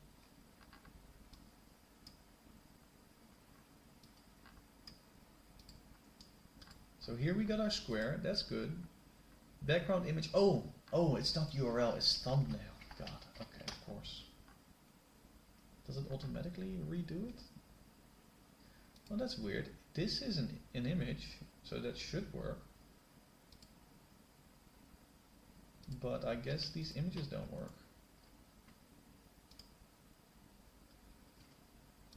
Oh, that's not good. I mean, if our fake images don't work, we have to have a better image generator. I'm not copying this correctly. Copy value. Yeah, this is not correct. Get this value out.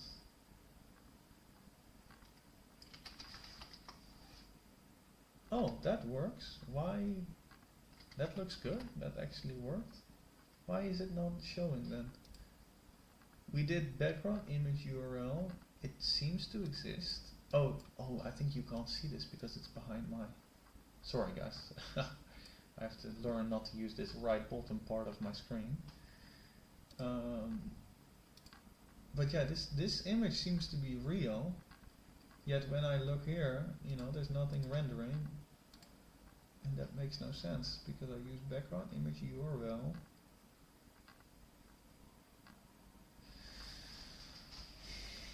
what to do about this. So I guess I'll just try out. Maybe there is something wrong with this renderer. So let me just go to this fake image and download it. Save this image and put it over in my users folder.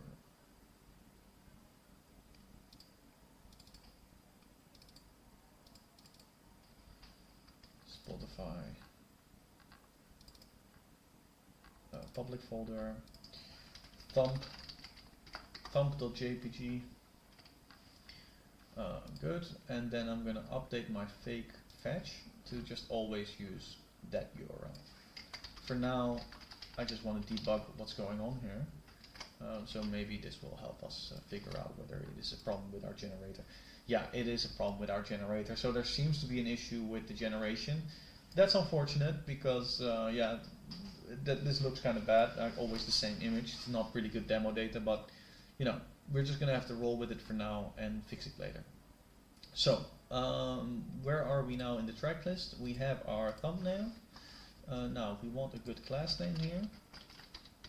Again, we're going to do flex, then probably put like 2 pixels of padding, maybe a border at the top, or border at the bottom, that's fine too. Border bottom, and border bottom we need to do a color, so let's say it's white, like 10% white, like something small.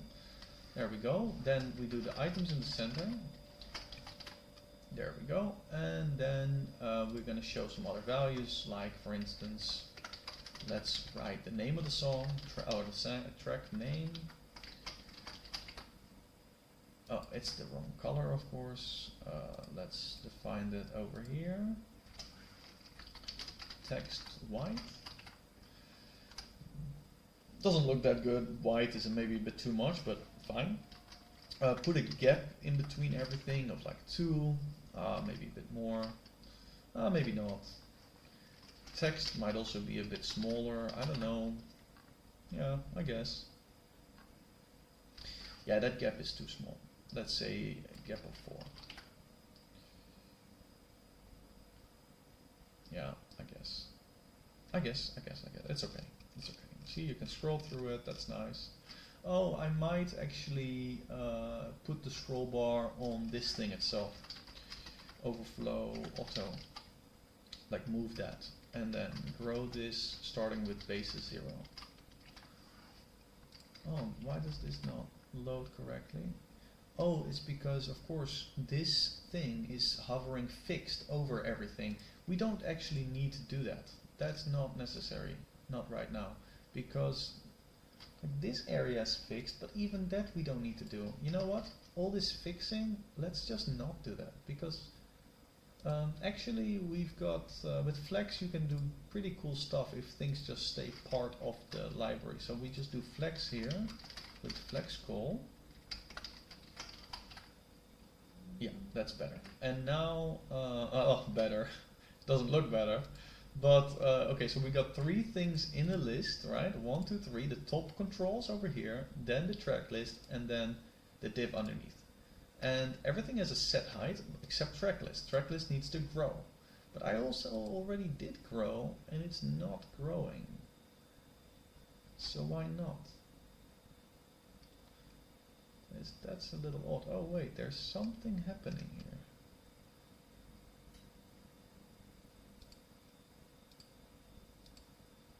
So the top bar is good, then this is showing nothing, and then this is there. So yeah, this thing is not growing. How can that be?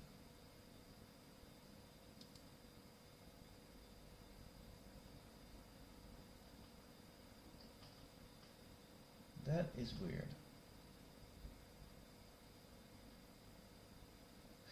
I guess it's because we have to full screen this one. It's not working. Oh, okay. Because look, you can already see that the body is also not the right height. So we need to define everything in terms of height. Maybe we can just do...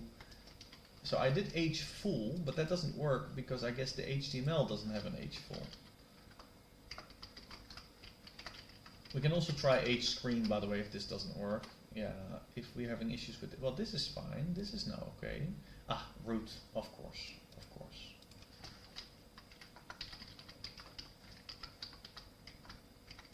H full.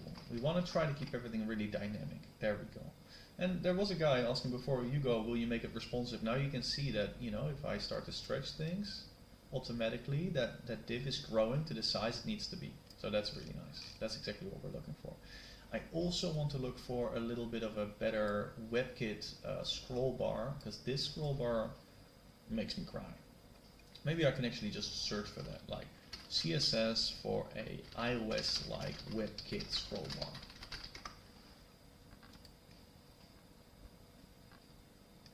Here, there's a guy who already did something. Thank you. Thank you for your hard work, Mr. T. Petale. That is very useful for me. And we're just going to put it on every scroll bar that we see. We don't care about just some weird customer scroll bar. We want everything. Oh, my bad.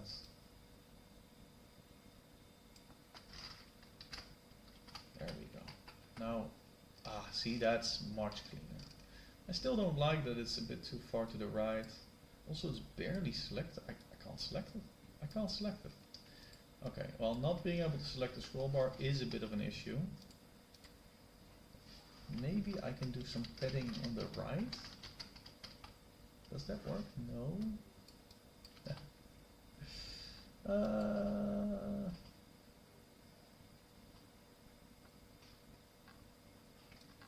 Does margin work? Margin?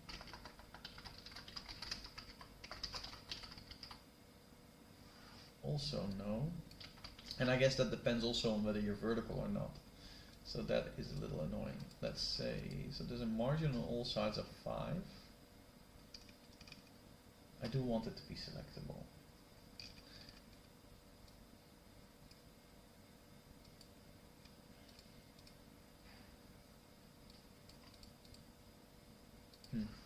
I don't like what's happening here, like,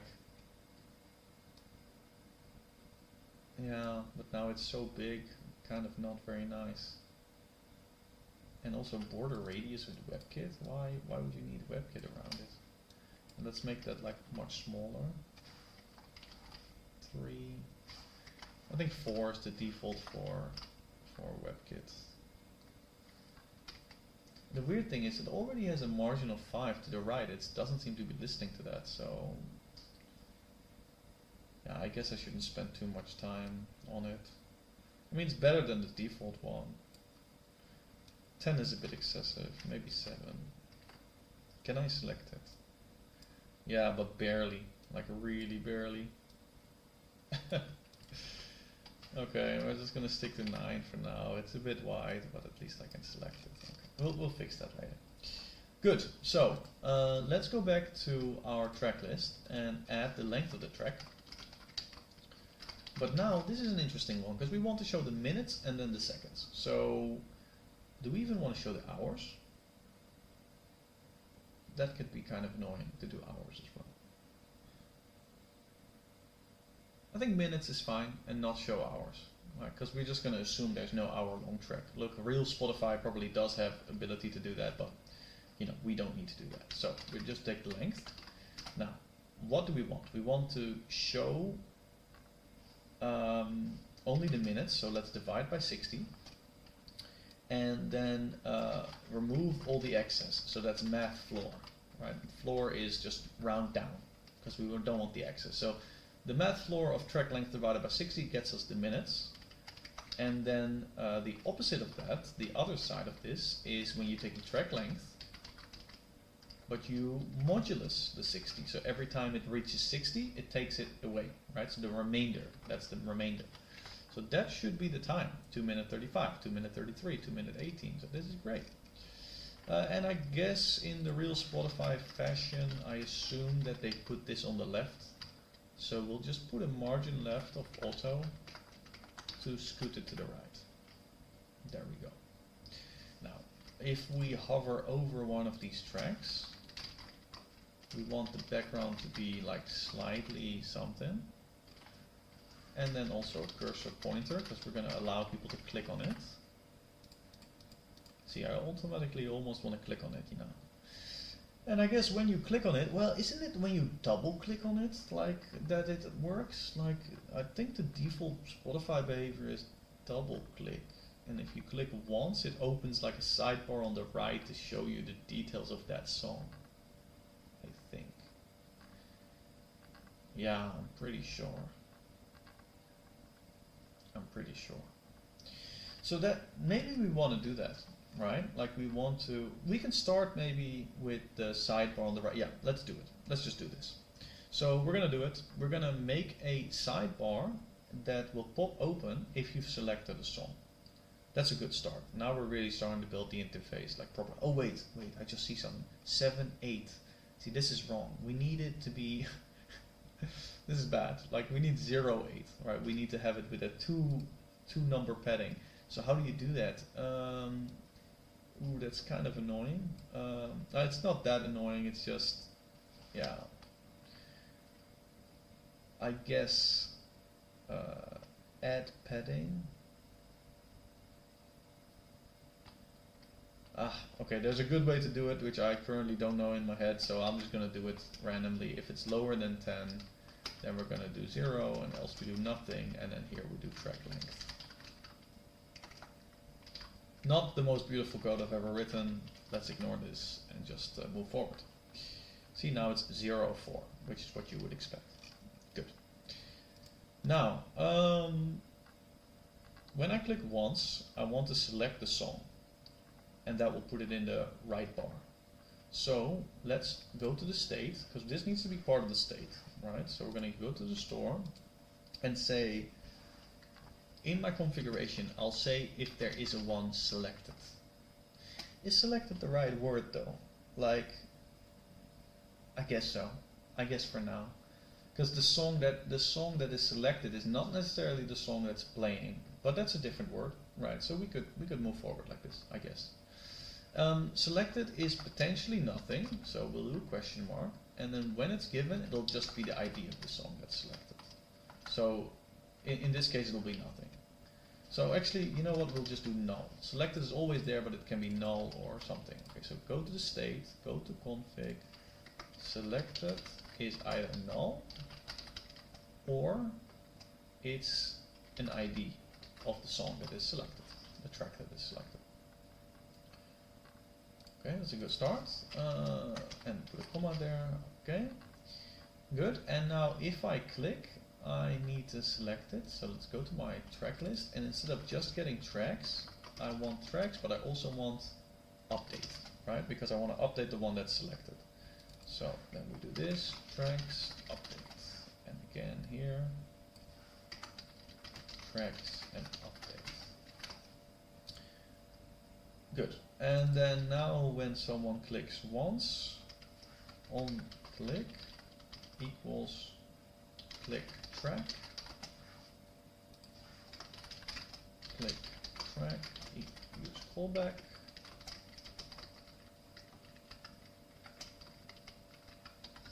There we go, updates. So we have to give the config. Oh, right, I almost forgot. We need the current config in order to do this.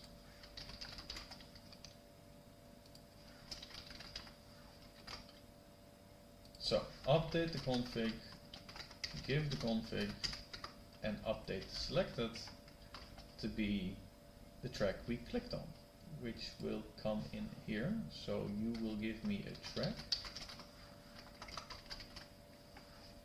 and I will fill in that track.id in there. There we go. Now this will not work now, because of course we need to get the actual track that you clicked on. There. Click track. Good. So now we're going to update the one that's selected. And then, so let's go back to the app. Now this track list, we need to first make sure that this track list is in a separate div where it's actually horizontal again. So we get two sides.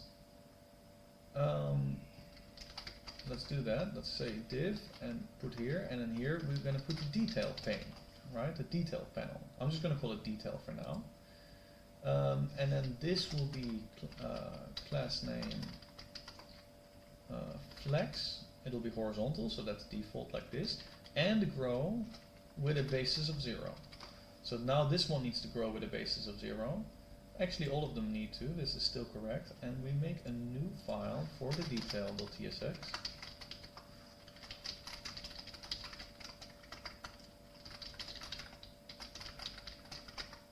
And we return an empty div here. Actually not, I mean it can be empty, that's fine, but we'll need to put a class name. We're going to set the width of this one to be, for now it's going to be just set, let's say 200. And I'm just going to put it background black 10, like just so we can see it. And the height should be full, I guess. That's fine. Yes, that's okay. And then here we'll import this. Now I'm pretty sure, like, okay, this is bad because we're scrolling through the wrong thing. So how do we fix that?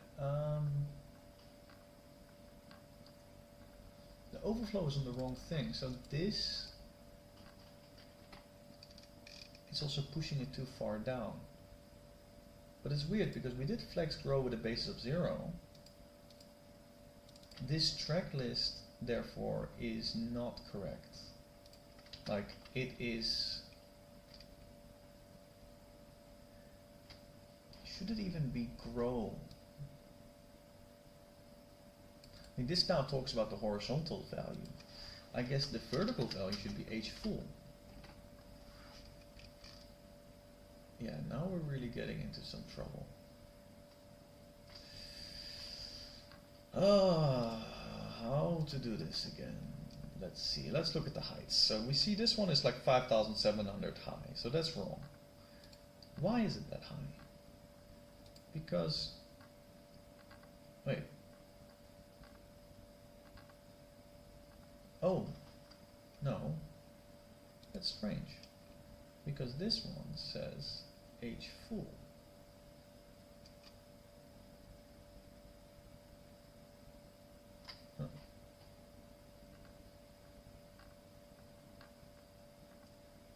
I mean, I'm telling this one to grow for the height that's available.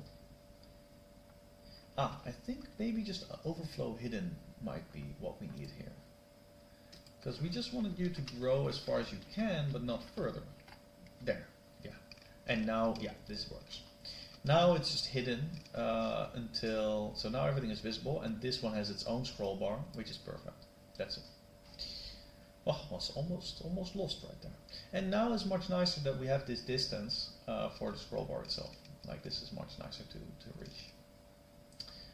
Okay, the width is fine. Now let's show the detail. Also, this should not show unless we have a selected song. So again, here instead of we get config, so it's fine. We can say config.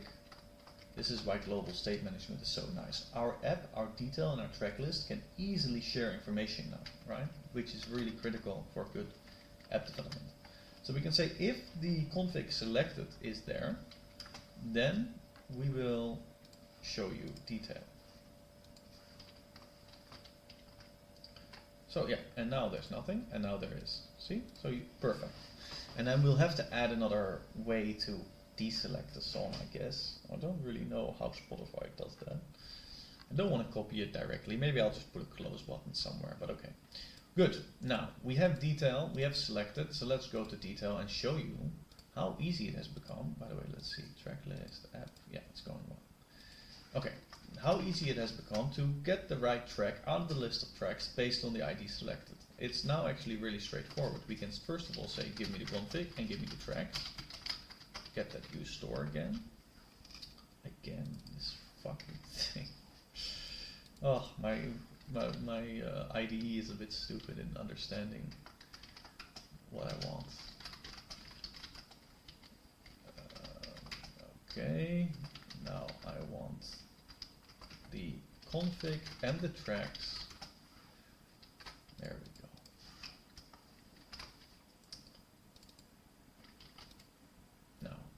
if we already know that if the config, if there is no config got selected, we can just return false because we're done. We don't need to show the detail pane. But if there is one selected, we need to know what that is. So what we'll do is we'll say, give me a track, which is a memo, because we only want to select it when config selected changes or when the tracks change. Right? Then we're going to have a look and we're going to return, actually because we're going to return it right away, we don't need to do this, we can just do it like this. There we go. Done. Really straightforward. And this is why, again, you like to use records for storing your global tracks, because you can so easily get them out there, right? Tracks, config selected tracks. Well, very straightforward code that gives you the latest track. And now we can even make it nicer. We can just say if there's no track, false, and if there's a track, we'll go here. Good, so what do we want to show? Well, we want to basically show the exact same thing I already showed in the track list. So let's start off with just copying this whole thing because it's kind of the same. But now the flex needs to be on this at flex call because we're going down. Right? We make a list from top to bottom. And the width here is probably full, like full width. And we're going to use the aspect. We're going to try to keep it aspect square. Boom, there we go. So now I have, I mean it changes, you can't see it, but okay. Let's just add some padding here because it already feels so cramped. So let's say a padding of 2. Bam, that's not much. Let's add a padding of 4. Yeah, that's better. That's good. Now I'm selecting. Actually, it's really just a horizontal padding we need, nothing else. I do feel a bit bad about this thing being so close. So let's just do a py of 2. Yeah, that's acceptable, I guess. Good. And then let's see, we have the track name, but this is all just the wrong color, so I guess text white again. Green onions. See, now we have selected a song, but we're not playing it yet. We'll do the double click soon, but it's interesting, right? We already got a nice way of displaying. We're getting there. We're slowly getting there. Class name. So this is going to be text bold. I guess. God, it constantly resets. Wait, text bold doesn't exist? Oh, yeah, I think it's font bold. Yeah. Nice. I went to your wedding. That's great. Now, gap 2. That's too little. Gap 4. That's much better. Do we even show the time? I mean, yeah, I guess, but again, Spotify, I don't know how it shows it. And now we can add the description, maybe. That would be cool, maybe. Let's do it. Why not? Why not? So we go all the way to types to add a description to our tracks. This description, which is potentially there. And then also, let's do this. Let's say also that this thumbnail, remember it isn't always there. Sometimes it can be empty. So we'll just do a math random is lower than 0.5. So we're going to randomize this. Sometimes we'll just say nothing. That's better. And description, same thing. We're going to say description. Sometimes there is no description. But if there is one, we'll say faker.text or lorem ipsum dot paragraph. I think just one paragraph is fine. One paragraph of lorem ipsum. And see, now you see what it looks like if there's no image given, right? Like I just put in some random no images, which is nice. I'm gonna definitely add some better demo data soon. That'll make everything look so much better, right? If things just go a little bit. Now I've done it like this. I don't know if I actually like this. I wanna, yeah, again, look later. So for now, just focus on the task. So let's see. We can now put description. We have description in there. So we can go to our detail pane and show the description.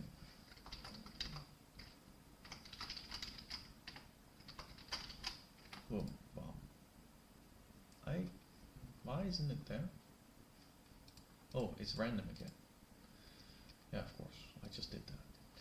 Yeah, it's a bit the wrong size. I want it to be smaller size, and I want it to be kind of a bit faded, I guess. So text is definitely SN, and then the font is, or text is white, but let's say 80% or something.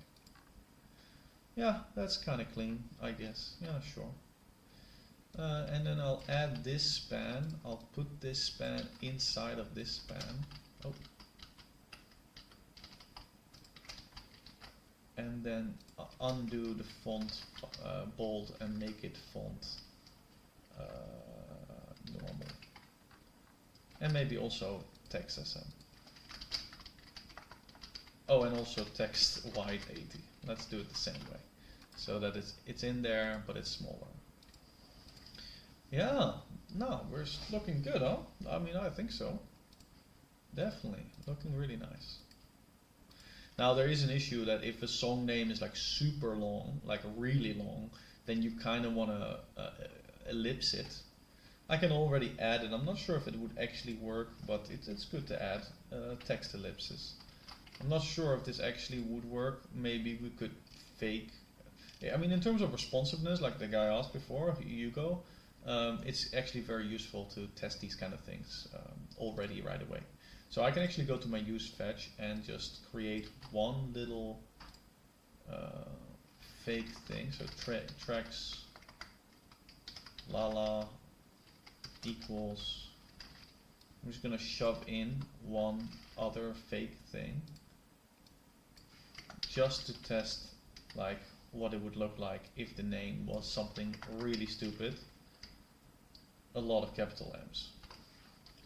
And this is a very useful thing to do because that way we can see if our interface can handle that. Okay, so you can already see this bottom part of the interface doesn't handle it, right? So this is really a good thing to test. Whenever you have like user input, kind of make sure you get it under control. And this one is really easy because you can say the basis is 0, flex, items, center, and then grow. Actually, it is the width, right? Yeah, but it's fine. That's okay. This is flex, yeah, and because its base is 0, it's good. And then overflow is going to be hidden, and I want the wrapping, text wrap, white space no wrap. There we go. That means don't loop. So is this already going to give me a good start? Yeah, this is much better, but now the last one to add is text ellipsis, right? That's of course the most critical one. Oh, unfortunately it doesn't seem to understand that, and I don't know why, because it reaches the end. I don't know why it does this. I suspect something. Let me try something here. If you put another span around this, then you could actually do text ellipses. I bet. Because you can say that the width of this thing is now full. That should probably trigger the ellipses. No, it doesn't. Text, or let's say overflow hidden. Come on, man. Give me. Yes. So many tricks to get there, but yeah, this is it. So that's very good. So now we always show it, even if it's too much, it's ... And we're going to have to do the same thing over there at the other side. So actually take all of this. No, don't take all of this, because we actually changed it a bit too much. And we do want to wrap it as well. We're fine with that. So it really is a bit different. It really is a bit different. Let's go to the detail pane and do it manually again. So let's just try to, let's see if what happens. Yeah, okay, so it's not good right now. We can see that for sure.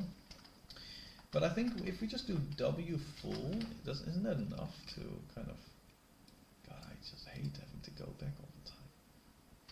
But this is not good. This is not good, and that's why. I guess because the overflow isn't hidden.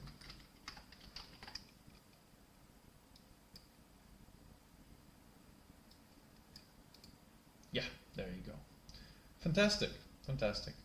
So yeah, and I still want wrapping normally. Yeah, okay, that's great. So if somebody comes in and theoretically, right, if this was an uploaded song or something and somehow it was too big for the screen, it automatically does some ellipses. Very nice, good for not breaking the UI, no matter what the content is. Okay. Good. Images, if they don't load, they look good. We've got this. Okay, so now the key is here. Also, I guess if I've selected it, I want to keep highlighting it. Like right now, I click and it no longer keeps that fade when I go away. So let's do that. We before said that when it's BG10, then we want to do this. Okay, so now there is this function called TW-merge, Tailwind merge. I think I need to install this first. npmi Tailwind merge. Save it, and I should be able to now dynamically add a class. This is very useful because TV merge, there we go. Now this is useful because look, this is the default styling we give, but now I want to add something, and if this is true or false, it's going to add something and override the previous one. And TW-merge is like this beautiful function that understands Tailwind, right? Because it's written by Tailwind developers. So if you add, for instance, a padding to the right, or for instance, if I say border bottom is 0, it'll automatically override this border bottom 1. Right, because it understands that you're changing border bottom, and in some cases it can be really complicated to understand that. Like it's not as easy, but anyway. So TW-merge is like a must-have for every Tailwind application if you want to dynamically change the classes based on some external thing. So okay, let's do it. Let's say, oh, I can keep this app over here to kind of tell people this is what it looks like.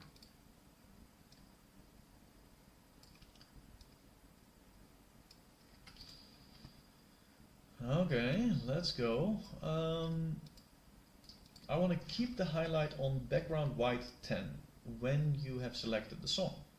So I need to know when it's selected. I have config, I have track, so that's good. I can say if the config.selected equals the track.id. Now, then we do bg white 10. There we go. So now if I click on this, yeah, see, now it stays selected.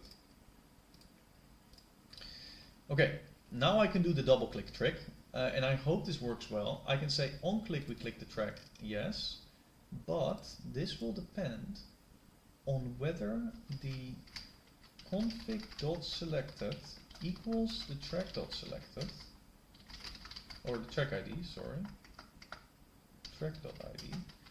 If it is the same, we're going to do something else. We're going to say play track.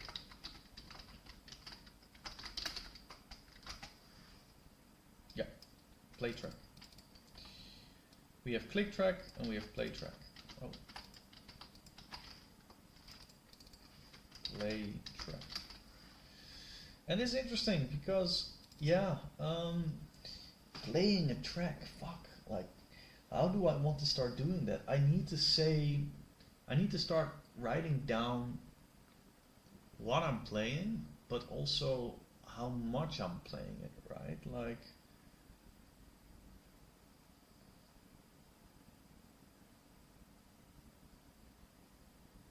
how many seconds am I into the song, right? Something like that. I could also put it in the URL. It's kind of a unique idea. It's good. It's also a possible way of state management.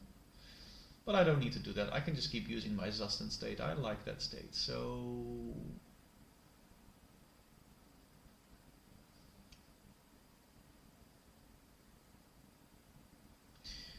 I know that the actual playlist, Spotify has this concept of a queue. And a playlist, when you play a song in a playlist, it automatically just queues up fills the queue with stuff from the playlist. But you can still say add to queue from something else and it'll add that. So and that's a really cool system, and I'm actually, you know, you've got to think about it. Spotify worked really hard with a team of engineers to build it, right? They have thought long and hard about every issue that you could have making a music player. And the idea of queuing, like how they did it, is actually really complicated and interesting to do. So we should do it the same way. Like we should have a queue, and the top of the queue is currently being played. Like that's how you can think about it. And then how much it's being played, we can put something else, somewhere else, I guess. But this queue system is really smart. Like I really think that's the right way to do it. When you click, you put something on top of the queue. In fact, if you double click something, I think that clears the queue and puts something on top. Okay, so a lot of words again, but let's just program it. I'll just click this away, open types directly.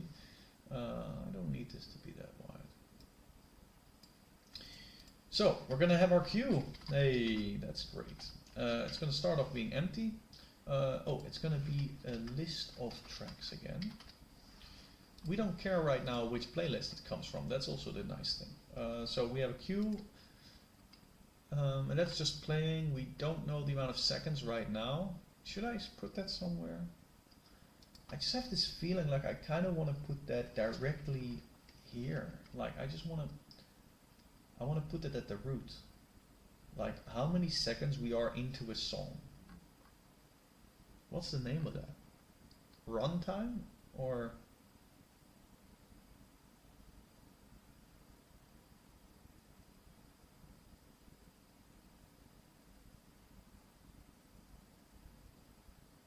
seconds played? It's kind of dirty. Like genuinely it's not, but I'm gonna do it. Seconds played, optional thing. Actually it's not optional, it just always starts at 0, so number. It's not, like again, this naming is a little strange, but it's just so nice and direct, and I don't want to put it in some weird object because I want it to be easily read without updating other things, so I don't want to put it in config. It is related to the player, but seconds played is very clear, you know what's going on. And then the queue is important for it too, because we're talking about the seconds played is for the song that's at Q0, right? So these two really talk to each other, so to speak. But okay, good. We've got our memory. We know how to work with this. So we can go here, and when we say play track, it means you click for the second time, right? You click once, the track is not selected, then you go click the track. You click again, you want to play the track. That's the difference. So when we do that, we will put we update everything directly, so the seconds played goes to 0, and the queue gets reset to continue with only this track. There we go.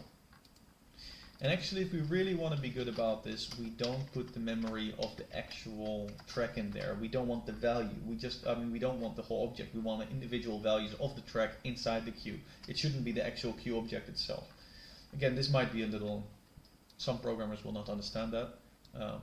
Sorry. But like track itself is an object that comes from another piece of memory. I don't actually want that object in here. I want a copy of that object. So by doing ... I'm getting a shallow copy of the properties and putting that in here. It currently doesn't really matter much, but later, if we ever want to add properties to the queue, then it starts to matter that we did it this way. But okay, that's because else we also automatically add it to the other, and we don't want that because they're separate objects, even though they're the same track. I want to treat them as separate objects. Okay, too much talking. Good. We got play track fixed, and if you click twice, you start playing the track, which updates the queue and updates the second played. And the reason I did it this way, I'm not immediately grabbing the player and clicking play on this song, right? I'm purposefully not doing that because I want that to be React's job with a use effect. So here I just want to update the track, tell everybody that we're going to play this song. It starts at 0 with the queue being this, and then we can simply say, look, so we can go to the app pane, and I want this audio element to be on its own thing, right? So because right now it's here, I don't actually want it to be, and this bottom thing is actually part of that too. So this should actually be inside of here, and this whole thing is the actual player. So I'm going to put it like this and make a new component. Export default function player. By the way, I don't know how many viewers I have.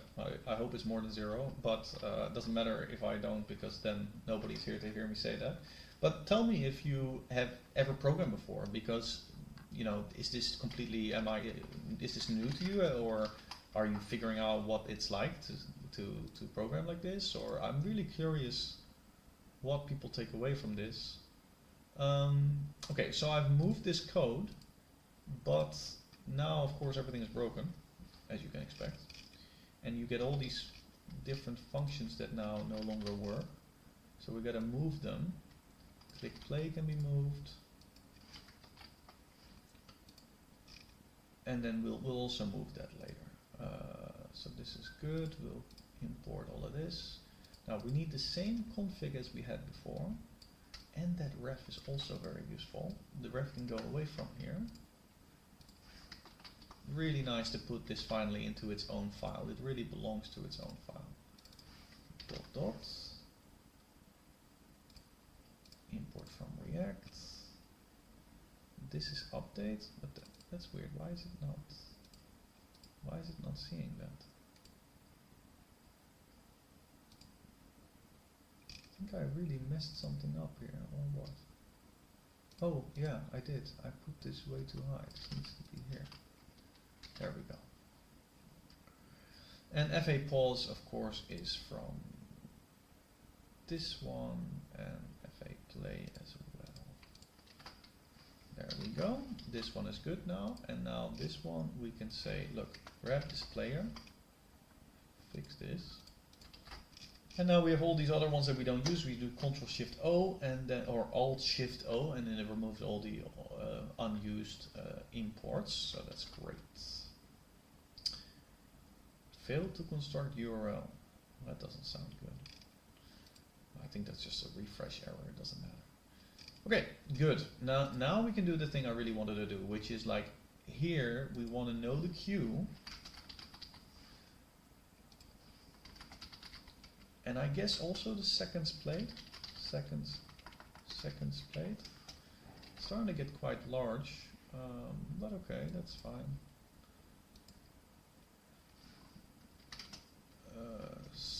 Queue seconds played. Queue seconds played. Good. So we have all the information we need, and now we say a use effect, and that use effect is going to look at the queue, and if the queue changes and we have a queue length, then we're going to grab that first song and put it as the source of that audio. So we're going to take ref.current.set, I guess it's just set attribute, or yeah, let's just try it, right? Set attribute, set the source to the q0 dot URL. That's the URL of the song. And then start playing. Now I'm not sure if it's already playing. Now this also, right? Instead of saying if and an else and stuff, what you do is you invert it. You say if there is no queue length, then we return, and then you continue. It's really nice to use flow statements like this, because then you don't need to do all the indenting, right? These single lines like this, if this return, these are called guards, right? So you're guarding the code from the rest of the execution, and it allows, like, that's why at least in TypeScript there's almost no reason to write an else statement unless it's like an if one-liner, else one-liner. But if it's anything more than that, you should just do if something something return, and then you don't need an else because it has returned, right? So you filter out. It's a filter model where you filter out the kinds of things you don't want anymore, and as you keep going, you're dealing with the else statements automatically. So if the queue length is 0, then we just return, meaning from here on out we can assume that the queue has at least 0. So that's good. We can set it as the source. And now ref dot ref current dot play, but the thing is I don't know if we can play or if we're already playing. I'm not sure how that works.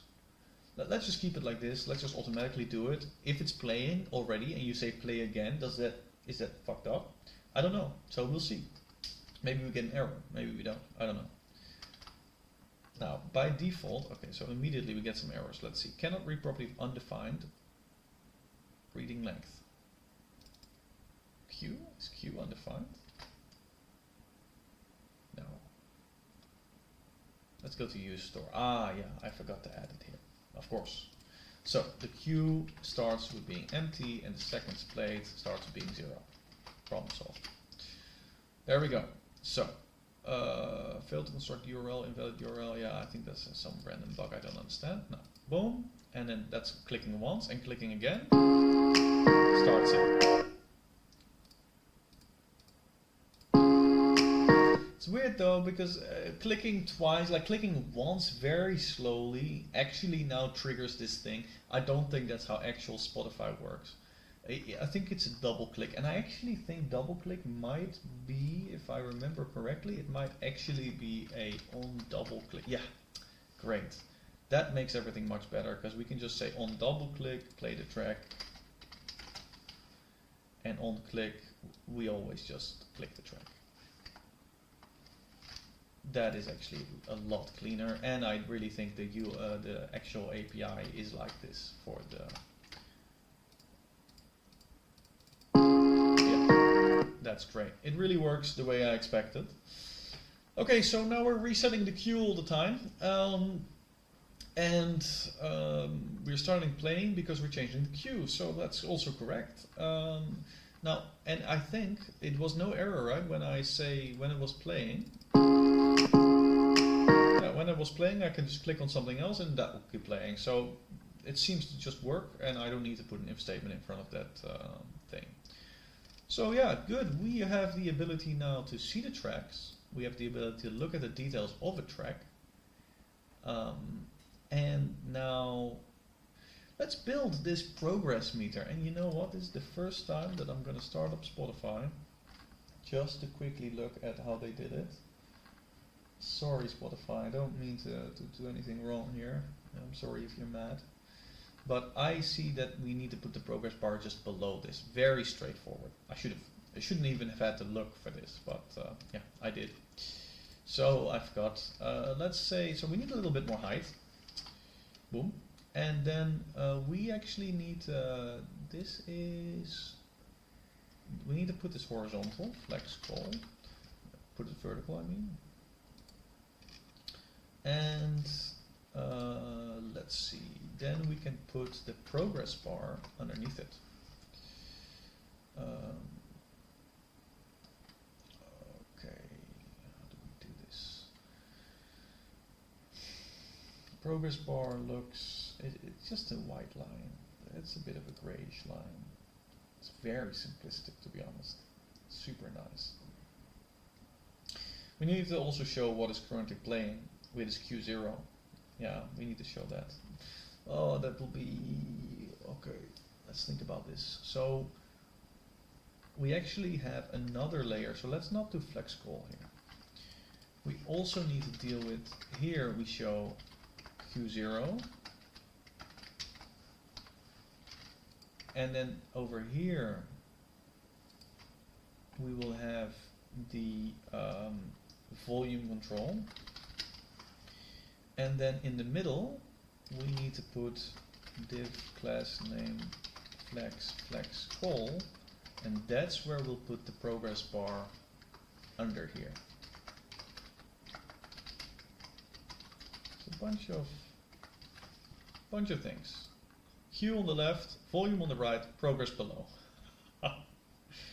God, it looks so bad. Why is it? Oh yeah, okay, because of that. Yeah, that makes sense. So now let's pick like some sizes for this. This first part will be, again, in terms of responsiveness, we're going for some general responsiveness, but there will be a point where this will just be too small and we don't really care. So, but that's okay. For now, we're just kind of getting into the ballpark. So, and let me also add some black background so we can kind of see what's going on. So this is good now. Now we can remove. Is there some padding there? No, we don't know. Let's fix that later. Grow with a basis of 0 again, because this is our scalable element. The other two elements are static, and this element is set. Right, that's also how you can think about scalability. You can always make one of your items in the list, you can make it flexible, or multiple, but you have to, one of them has to be flexible, so it takes up all the space, and the others you can just hard set it.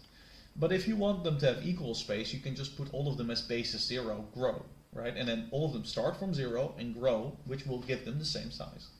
So flex is a really cool way of designing your, making things dynamic.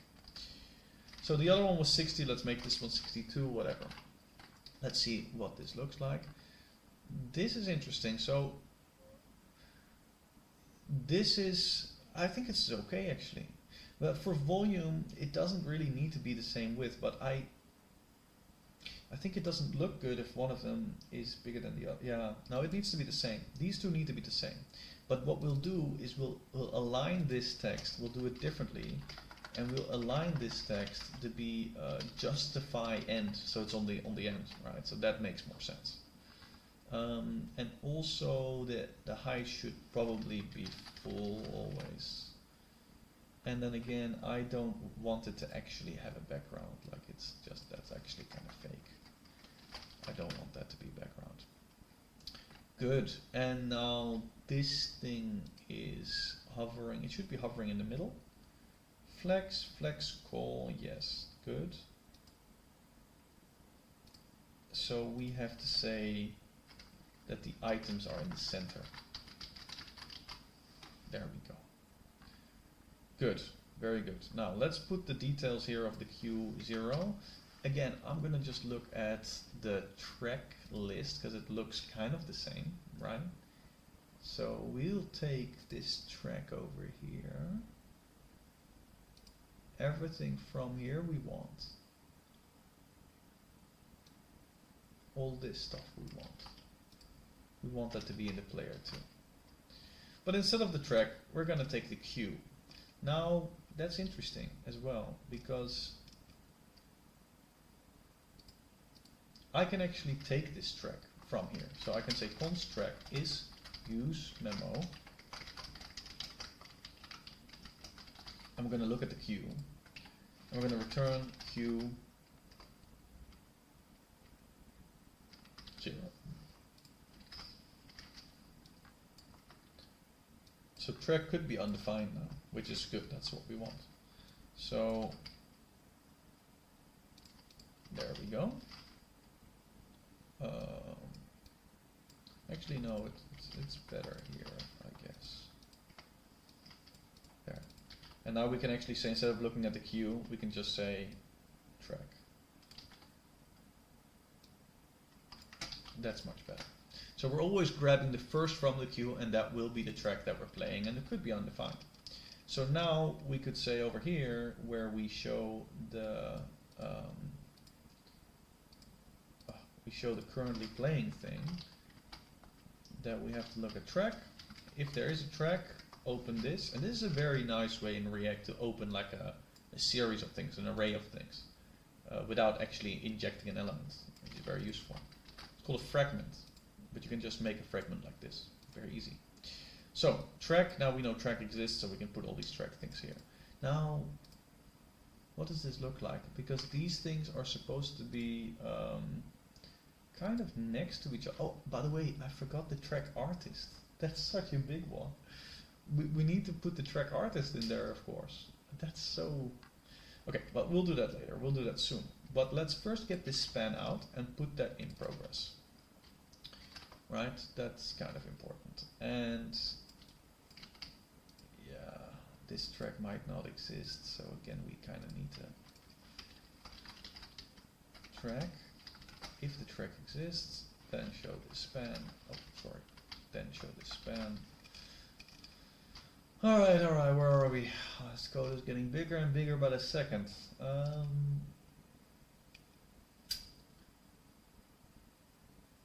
Yeah, this needs to be next to each other, so this needs to be flexed. And then this part of the flex can grow. Yeah, we already did that, that's good. Let's see what that does. Very good. As soon as I select it, you can see it takes it. It's very good. This is starting to look good. Very happy with this. But now, again, items here you should be centered, right? There we go. That's better. And now we just do a little bit of gapping, like gap this. That sounds wrong. Gap 4. That's fine. Yeah, that's good. And now the artist, again, I forgot about the artist completely, which might be definitely something that you might want. So types, we go to the track, we have the name of the track, and then artist. Yeah, it's hard because artist, you probably want to do an ID and then load separate artists. I kind of feel like doing that, to be honest. Yeah, we should do that. It's not, yeah, okay, let's do it. Fuck it, let's do it. That's how you're supposed to do it, right? We have the ID of the track and the name of the artist, because later we want to definitely be able to open the artist profile or stuff like that. So artist should definitely be an ID. Now, it's weird because I actually think you can have multiple artists.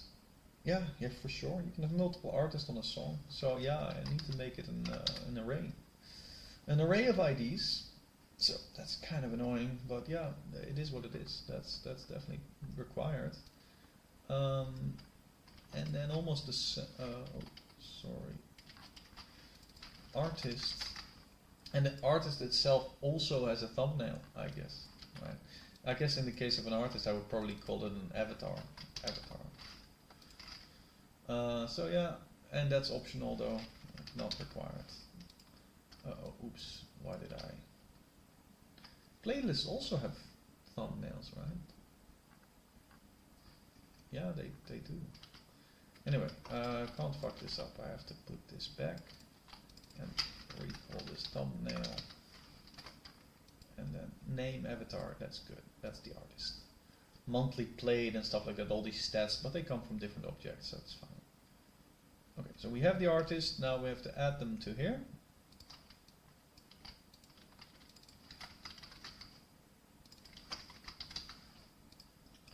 And then add it here. There we go. Tracks, artist, playlist. Getting more and more complicated. So this is the amount, I call these entities, by the way. So entity 1, data entities. Entity 1, entity 2, entity 3. We have 3 entities already in this app. And a complicated custom state that manages these entities and their queues and stuff. But 3 entities to play with. And these will come from the database in the future. Basically 3 collections, as you would say in the NoSQL world. So now this one is completely red because we need to add the stuff, artists, which starts off being empty, that's easy. And then use fetch, we need to put the artist in here. Now this is interesting because now we need to pick one or multiple of a couple artists. So I would say we do 1 or 2, right? That's going to be, so first of all, let's create a bunch of artists. So we'll actually just copy this entire thing and just do the same thing for artists. Artists, maybe not as many. Maybe we just make 10 artists.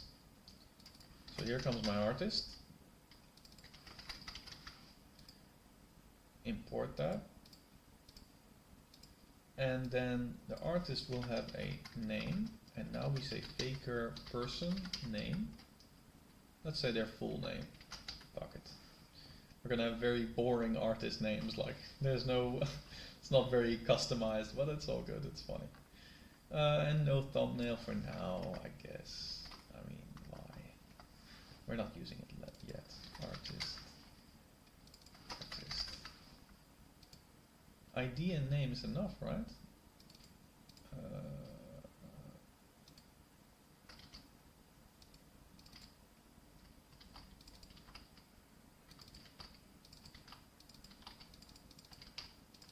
There we go. So now we have a list of artists.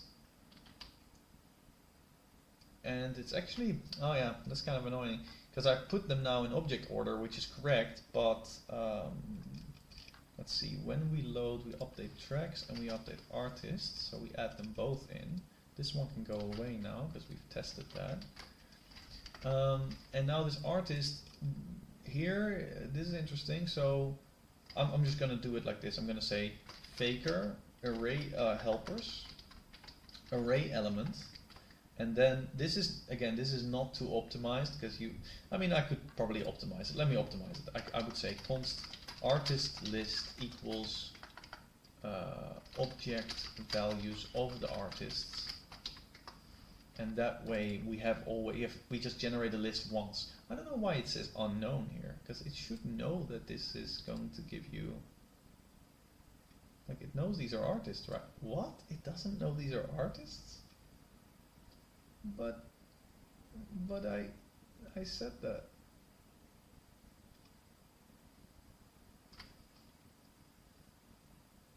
That's poor. I don't know why TypeScript is so stupid about this. Like, obviously, that's what this function does. Why? I guess I'll just manually tell them, and now it should understand that this is an array of artists. It does. Okay, that's good. So now, this is the question. If we do a math at random, lower than, let's say, 0.2, 20% chance that we're going to add 2 artists, and then the other chance is that we just do 1.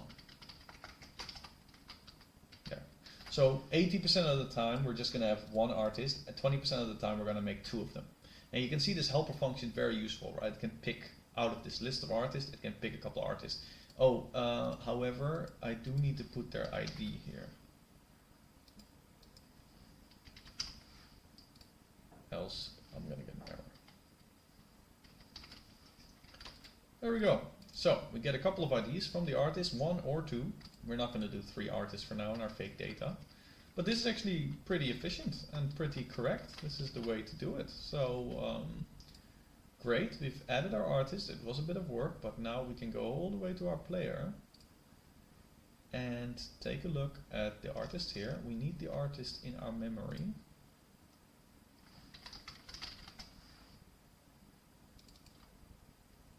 Wait, where do I get the tracks?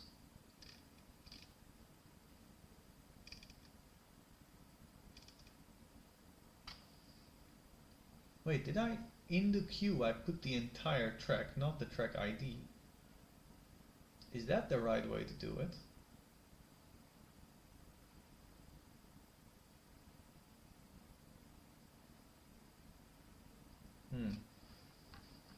I actually think it's better to just put the ID. Well, no, maybe not.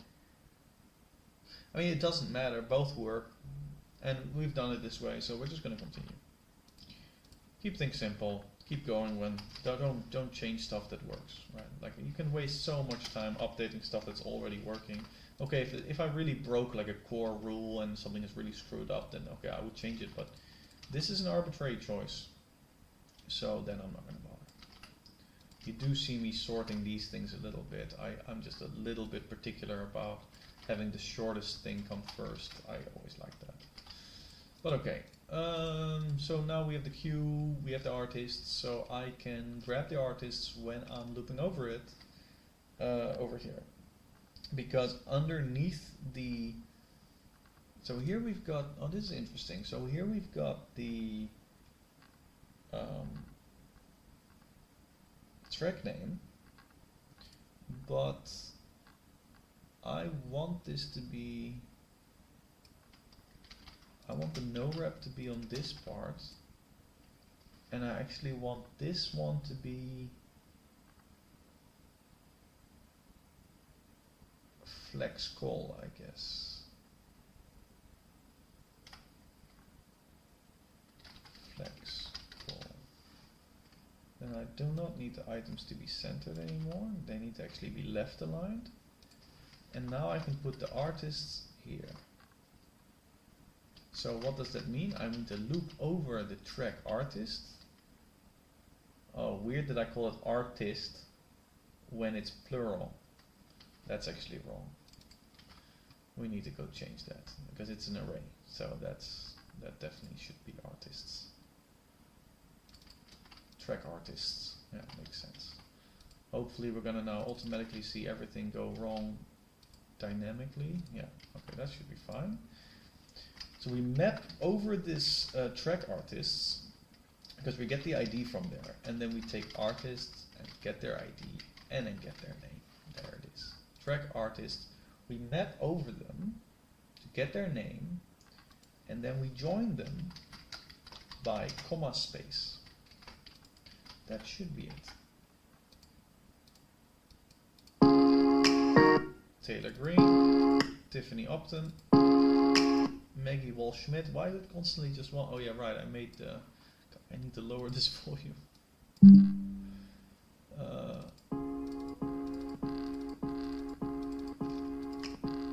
Here we go. Finally, two things. Now the naming is shit and the text is wrong, and I need to look at how I think I'm gonna make it custom here. So we're gonna give this, all of this a text white 7. I guess the default is just text white, and then on this one I'll make it even darker. Text white 50, and then also always just use the small text SM. Right. See, now we're starting to look good, huh? This is really starting to be exactly what you expect from a music player. I'm looking for the 20% where we see double. Yeah, there. Fantastic. Looks so good. Looks so good. And now we need a little bit of padding from the left. We're slowly getting here. Padding left of 4. Yeah, that creates that nice square. Good. Very good. Very good. Yeah, that's fantastic. Good. So now we can do the progress bar at the bottom. Whew. God, I'm slowly getting a bit tired over here. Almost 10 o'clock. Oh, how are we doing? Should drink something.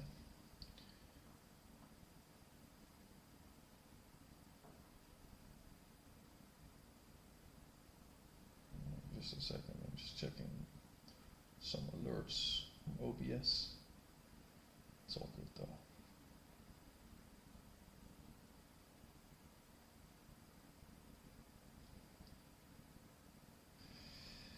Okay, alright, let's keep going. Let's at least get this progress bar in. But yeah, I'm really happy, by the way, with the progress so far. We are starting to really get playable songs and an interface that starts to look a little bit Spotify-ish. Some details, some timers, things are slowly getting together. I like it. And now,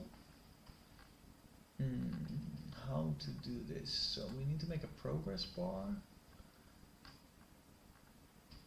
Yeah, let's start with a progress bar. I put the word progress there, right? Oh, here. No, I think I just put the timer here. Yeah.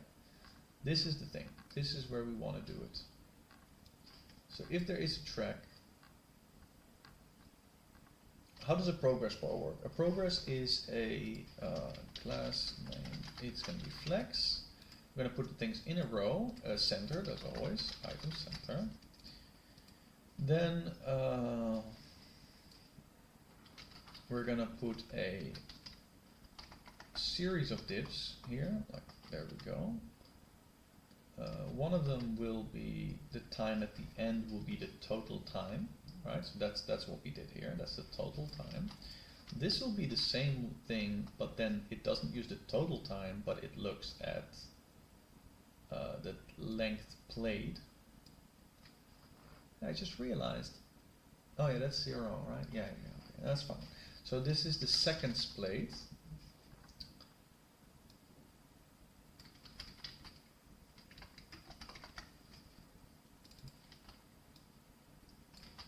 There we go. And then in the middle between the two, so this doesn't say ML auto, and the other one doesn't need to do that either. We need to add some padding soon. Oh yeah, right, padding. Padding right of 2. Actually, I can put the padding on the center component. So we'll just remove it here. And here, this is the guy that we care about. By the way, these should all just be divs. What am I doing with these spans? Yeah. There we go. But this middle div is the progress bar. So this is the interesting one. And here we will add another div, class name. Now, the height is probably very small. I think it's like 4 pixels, maybe a little more, but not much. Then the background is going to be white, but only very light, like very light. Then W width is full, but this is the important part. This is where we say the class name of this is going to be grow with a basis of 0. Now, why am I not seeing anything? Oh, I need to click on something. Okay, that doesn't help me. It didn't see. Okay, wait, that's because this one needs to be width full, I guess. There we go. So now we're starting to see these sides. That's great. Now this one needs some padding on the sides. Let's say padding of 4. Good. And now the same thing needs to happen here. I guess maybe also 4. Could be a bit too much, but we'll see. Great. So now we're really starting to get somewhere. It's starting to look like a play bar. It's too big, obviously. I think height of 1 is probably enough. We need to put the rounded in there. A small bit of rounding is probably enough. Yeah, this is looking good. The text color is wrong, so let's just put that over here. Let's say it's text white 50 or something. It's not too much. Oh, that looks kind of bad. Like, I actually think this entire thing of the player needs to be black. It looks good like this, but again, I don't like that this height changes. Height should not be changing depending on. So how do we fix that? We just hard code the. I guess if you don't have any song playing, I don't even know what that looks like. Can you unselect a song in remove from queue? Can I just remove this from the queue? I'm just checking on Spotify what it actually looks like if you remove. I can't see a way to do that. Unselecting a song seems impossible. Great. So yeah, I don't know what to do. Well, let's say I can't render this part, but that's fine. And this middle part, I guess I don't care about this. Meaning, like, I want this rendering always, no matter what. So even if I don't have a track, then I just want, so let's just do this, to always render this. But then I need track length to be defaulted to 0 if it doesn't exist. So track length or 0.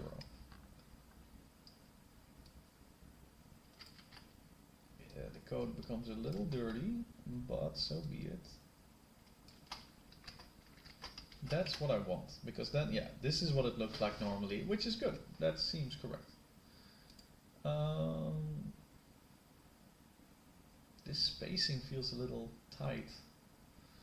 I think I need to increase the size a bit more. Why is it? I increased the size and it actually. Okay, that's too much. Yeah, I guess this is fine. The text is too big. Let's change the text size. Text ascend. Great. Yeah, that's good. And now a little bit of margin also will probably help. I'm gonna put the margin here where I say the margin of the bottom is a little bit there. Yeah, that's fine. It's maybe a bit much. Yeah, not perfect, but it works out. Okay, so good. We are, and then I can click and it starts understanding the song. But now I need to be able to play this. I need to slowly increase the actual played bar. So that means that we should have that variable update. Like the seconds played is not updating right now, and it should. So how do we do that? We need like an interval every time something starts playing. We need to start updating it until something else plays.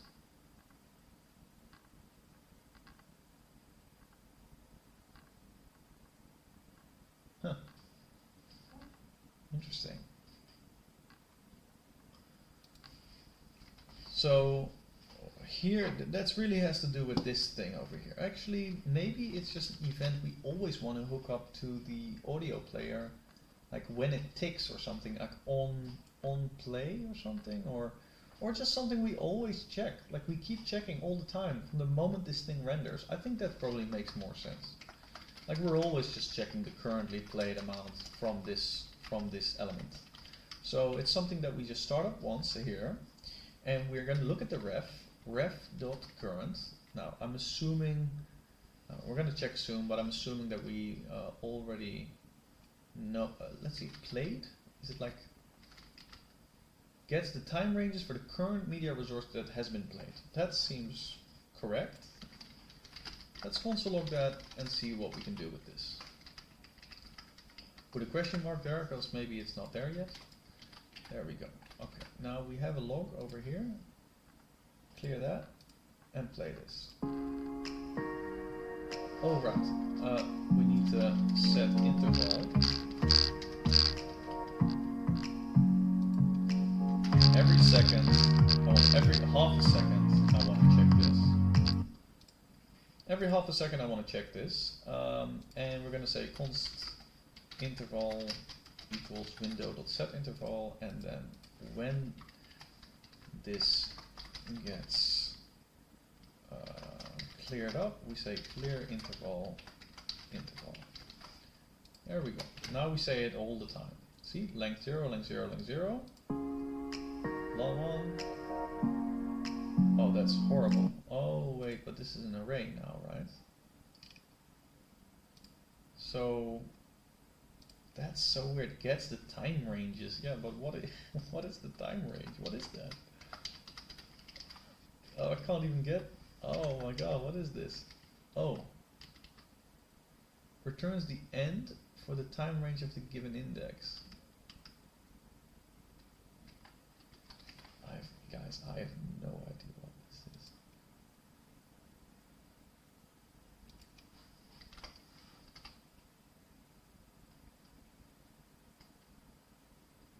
Alright, time to go to MDN and read how this works. MDN audio. I want to know how much the media that's playing has been played. I thought it would be played, that made sense to me, but now I'm not so sure. Can play, complete duration change, emptied, ended, loaded data, loaded metadata, loaded start, pause, play, playing rate, no, seeking, no, seek rate change, stalled, suspend, time update.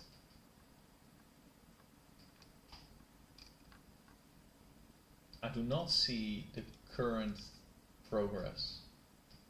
Oh, no. Oh, it's not an event. It's not an event. So I mean, I'm looking at events, but that's not what I'm interested in. I want to know the current time. Can you guys give me an actual, time?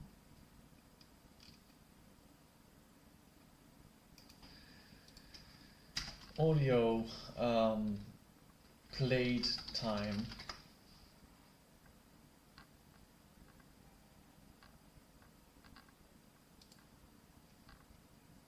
Current time, that's the one, probably. Current time, there we go, nice.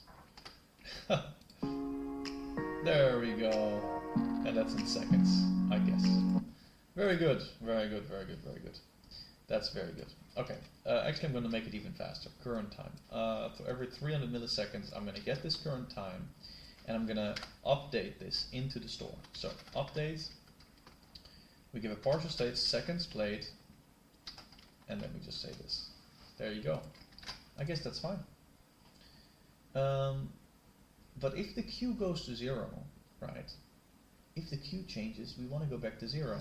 So what I'm going to do is I'm going to add this Q over here.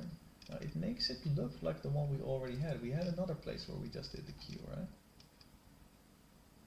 Yeah, now there's a memo. And here we check the track. Oh yeah, right, track. We need to do the same thing here. Track. Should this then be a separate one? I think so. I think so. This changes the set URL. Well, no. What we can do, yeah, I like this. So we'll Control Z this. We'll do this. But now just make sure that when we change the track, right, we're going to set attribute. Then we immediately put this back to 0 before we start playing. That makes so much sense, right? Updates and updates. There we go. I think you can just do it like that, probably. Good. I mean, it works. It's just not correctly rounded down. And I think there's multiple ways to solve this, but I think for me, I'm just going to do math.floor before I save, so that I don't have to deal with this issue. And it's playing correctly. Very nice. Okay, so unfortunately, of course, this is weird because it loads up with a queue, with a track that you could play, but theoretically there is no track you can play. So you shouldn't even, if I click on this thing and there is nothing, there is no track, then I shouldn't even start playing. Right, so I guess I'll just say if no track, return, and then track the track. So now if I click play, nothing happens because I have to first select something. That's good, that's easy. Alright, so now we have to add a bar that just keeps expanding. Now the downside is what I just did with seconds played. Oh, it's not that good actually. I kind of want it to be very smooth as it expands. So I don't want to math floor it the way I did here. I actually don't want to do this. I really like to get the small amounts. I mean, 1 second is actually quite long. Like say it, 21. Like if you say to update for 1 second, it's kind of slow. So let's say I'll get the second plate from here, and then I'll say full seconds is use memo math floor of the seconds plate. There we go. So now I know the full seconds, and everywhere where I want to display it, which is over here, I'll just use full seconds instead. And now seconds played can really be the very precise value, which is much nicer. And then I'll use seconds played in the progress bar. So here we have this progress bar, right? Over here. And I'm going to open it up, and inside we're going to put a div class name bgwhite and age full. I guess if we put overflow hidden on this, then the corners will be good, and this will be straight, so that's fine. Yeah, okay. So we add a style that has a width, and this width is the seconds played. It's in percentages, so it's seconds played. No, it's it's the total amount. No, it's seconds played divided by the total duration of the song, the track length. And again, this could be 0. Well, then what I want to do is say if the track exists, we do that, and else we say 0. There we go. Now this entire amount will be a percentage, but I need to do it times 100. So this amount, it's going to be a string where this amount times 100, and then add a percentage sign at the end. That should be the playing bar. There we go. Pretty smooth. still feel like 200 millisecond, 300 millisecond, it's like too noticeable, like it's too slow. I'm gonna even make it faster. Yeah, this seems fine. It's kind of smooth, right?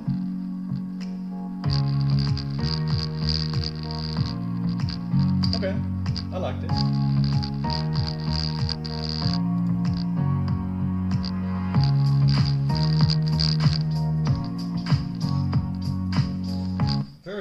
Very good, getting there, really good.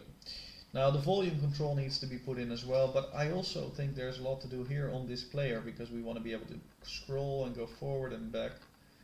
Oh, this is also kind of bad that we don't have much sizing control here. This looks kind of bad when it gets too much. And also the sizing is, it needs to be even smaller, like the artist name needs to be smaller too. So the text needs to be XS, like really fucking small. Yeah, that's better. That's definitely better. But at the same time, the distance here is a bit small. It could increase a little. I guess at the top of the track name, I'll just add a little bit of margin bottom to kind of fix that. That's too much. Yeah, that's better. Yeah, there's a lot to fix here. I mean, the forward, backward button, volume button, seeking button, when I hover over this, for instance. So that's an interesting one. When I hover over it, Spotify, I think, changes the color and shows you a seeking circle. A little circle that you can use to seek. So we can add all of that, obviously. So let's say cursor pointer, obviously, because we're going to put a, oh wait, am I on the right one? No, sorry. Where is my actual, here, this is the thing, yeah. And this is interesting too, like I am hovering over this one, I guess. Yeah, I should make it specifically this one. Cursor pointer, and when you hover over it, so this is interesting. So now we need to make this a group. So this is a Tailwind thing. If you've never seen this before, this might be very useful. So you make a group here, so that when I hover it, I can actually style something else inside of it by saying group hover. Because then this background changes to the color that I have for the play button. This one. That's how Spotify does it, I believe. Like something kind of active changes. So that even if I hover over, so let's play something, and if I hover over it, see, it changes the color.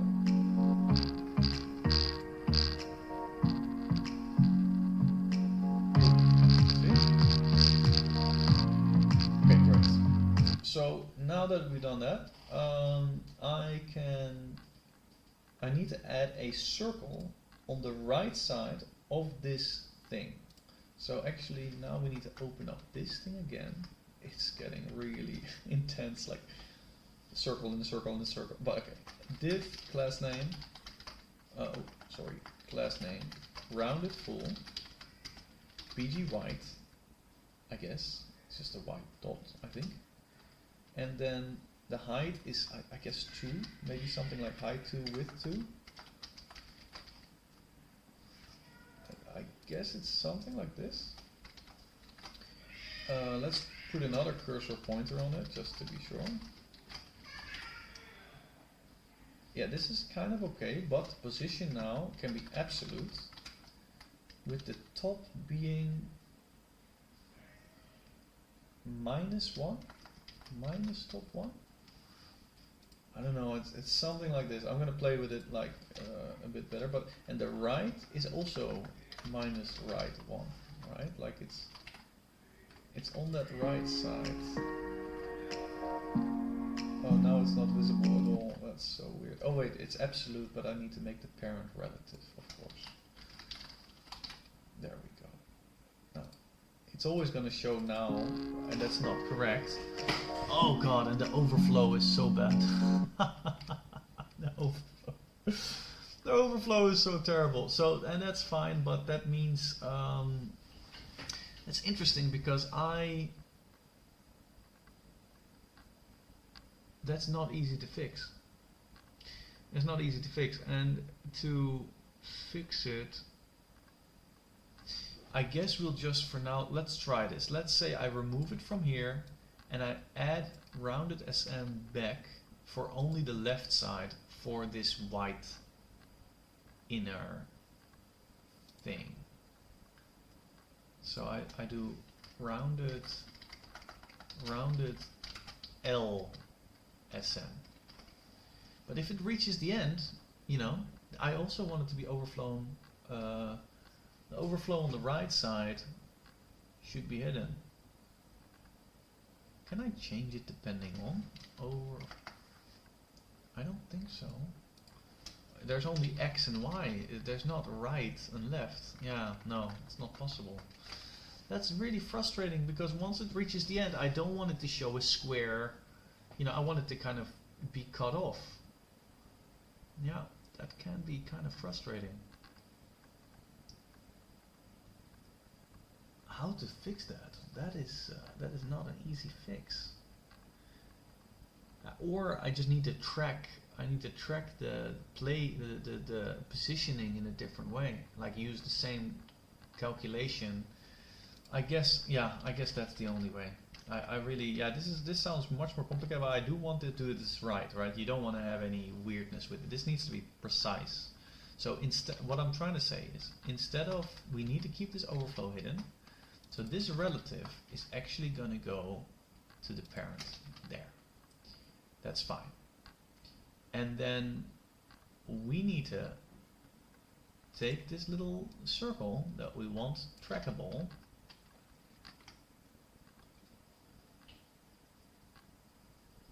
but I want to drag it across.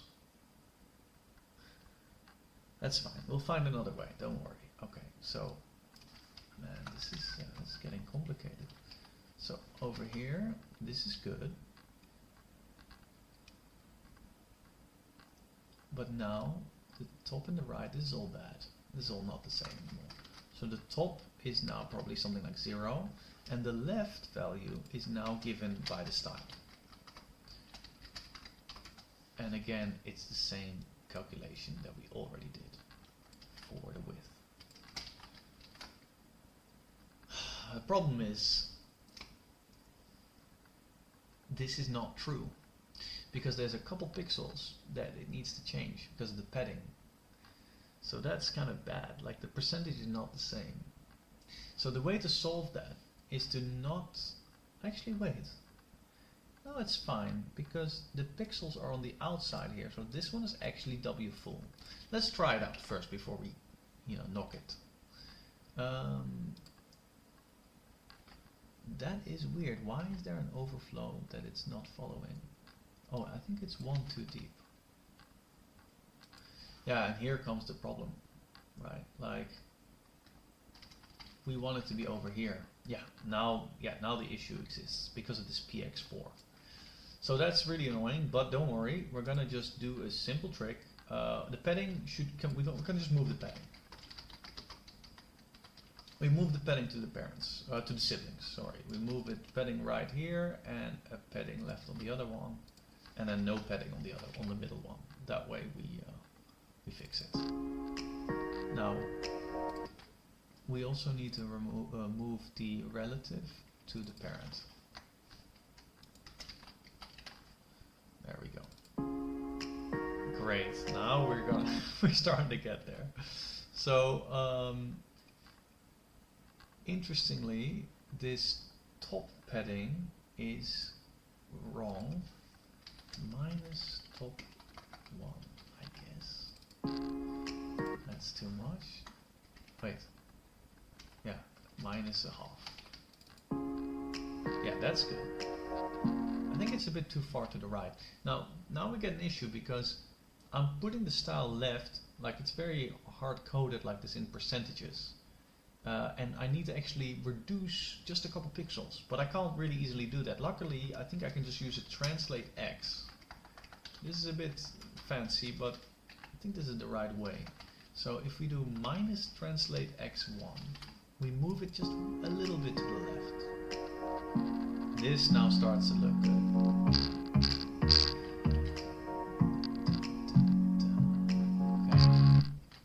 Very good. Now, I also don't like this cursor pointer to be, it shouldn't be here anymore. It should go on the parent, because this is really the one that's going to track everything. And I think, how big is this parent? Like, if I change the background of this one to like some whatever, slate something, like that's wrong. I don't like this. This needs to be get a little bit of padding on both sides. There you go, so that I can easily select. You know, I don't have to be very precise with selecting my number, like with selecting the seeker, right? So we're gonna do it like this, and then change the top to be more like 1, so that it kind of goes perfectly. Okay, wait, 0.5, I guess. Oh, but is that correct, or is that just slightly off?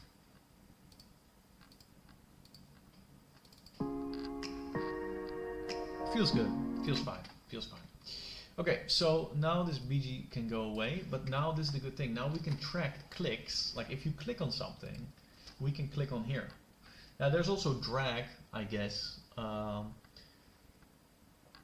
Actually, that is a very important one. It's really like you click down, and then we immediately move the cursor to where you clicked, but then you can start dragging, right? So there's an on mouse down. For now, I'm just going to put that function here. And then what we need to do, when you put the mouse down, I want to know where did you click in relationship to the leftmost point on this element that you clicked on, I guess. Now that's not easy, but I think I probably know how to do that. It's like a page X combined with the element that you clicked on, the eTarget, and then that's the element, get bounds or something.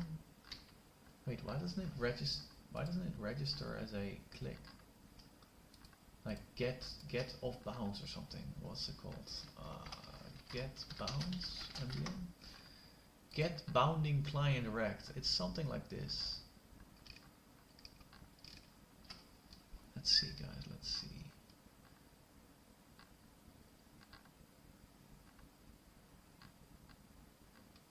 What is this?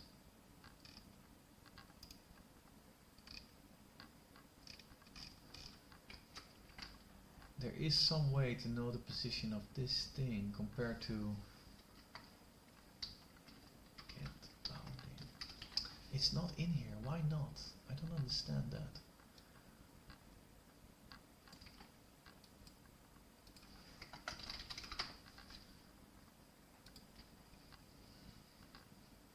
Element get bounding client rect. Yeah, it should be on there. Like, I don't know why it's not on this thing. I mean, if the eTarget truly is a HTML element, then it should know that.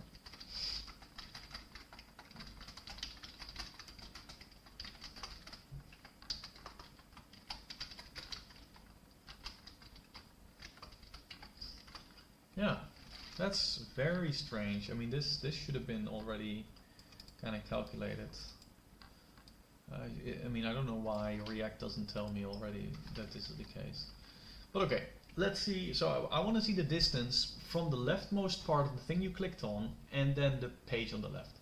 I think that's something like this. Guys, I hope this works, but it's going to be a little complicated.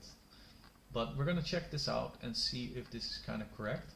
And there's one trick as well, that all the parents, all the stuff inside here, I don't want people to click on. I don't want it to register as a click. I want to click directly on this div, not on any of the children, because else the target parent, the eTarget will be wrong. So I can do this by saying pointer events none. That actually makes it so that it doesn't register these things as clickable. Like you can't actually click on them. You're always clicking on this parent. And that's like a really nice trick to kind of force the selection of your stuff. So let's go. Let's say I want to click on this. Yeah, this is looking really good. Because it's always the same part on the left, which hopefully is something like 300 pixels. Looks kind of correct to me. And then this is indeed the amount of pixels of the place where I clicked. So obviously now what we can do we can take this value of that value, and then we get the target. Well, actually minus the right as well, right? Like, so let's say I say the const left and right from the bounding rectangles. And maybe there's a simpler way to do this, guys, but I wouldn't know it. So let's just see. Let's just see what this does. This means I know. Wait, actually, we don't need the right. We don't need the right. It's literally only the left, because that's the amount of pixels I clicked on, and I want to compare that to the target width, client width, same thing. So that should be the full. Right, so can I click on 650? Yeah, see, this is 650. I think we got it. I think we got it. This is close to 0, that's close to 650. So now we just divide by, and then we got our percentage, right? We got a percentage of where we want to play the song. Wait, is this correct? Oh, my bad. I need to put this in parentheses. There we go. So now we get the percentages of the song I want to play. Great, and then if I drag, oh, that's really interesting. This isn't on mouse down. I mean, it is, but it can also be on mouse move. There we go, on mouse move. And does it work? It doesn't work. Why doesn't it work? On mouse drag? On mouse? I don't understand. Like, am I not moving? Oh, there. It just had to reset. And if I just click, I guess there's no way to click without first moving, so it's fine. Yeah. So this is good. Now we're gonna set mouse X to this value. This is going to be a local state. We don't need to put this in the massive global state. Like that would be, there's no point to that. So we're just going to put it in the local state. It's much faster. So mouse X set mouse X to state. Start at 0. Good. So now we can select a horizontal value by just moving over it. And then when we click, actually, when we on mouse end, I guess, or on mouse up, yeah, on mouse up, when we let go, that's when we, actually, isn't it already when you click the mouse down? Yeah, we need both. We need on mouse down and on mouse up. On mouse down. And that's when we start, the question is, do we start tracking it or not, right? So, dragging and set dragging. Use state false, and then as soon as someone clicks mouse down, set dragging is true, and as soon as somebody clicks lets go of the mouse button, the dragging stops. Right? So we're dragging down, then we can start tracking in percentages what we're doing. And then when we let go, we do something else. We go and we play the song at that point. So, what does that mean? That means that normally, this is really interesting. So this width value and that left value is now different, depending on, because either it's following the track, or when I click and I'm starting to drag, it actually has to show me. It has to come up with the number that I want to show based on where my mouse is. So that's really not easy. Let's take this value and let's call it. Let's call this. What's a good name? This is the. I'm just going to call it percentage. Whatever. It's a bit of a general name, but it's okay. Is this the same? No, right? Wait, am I correct? Yeah, it is. It is the same. Okay. So this is also percentage.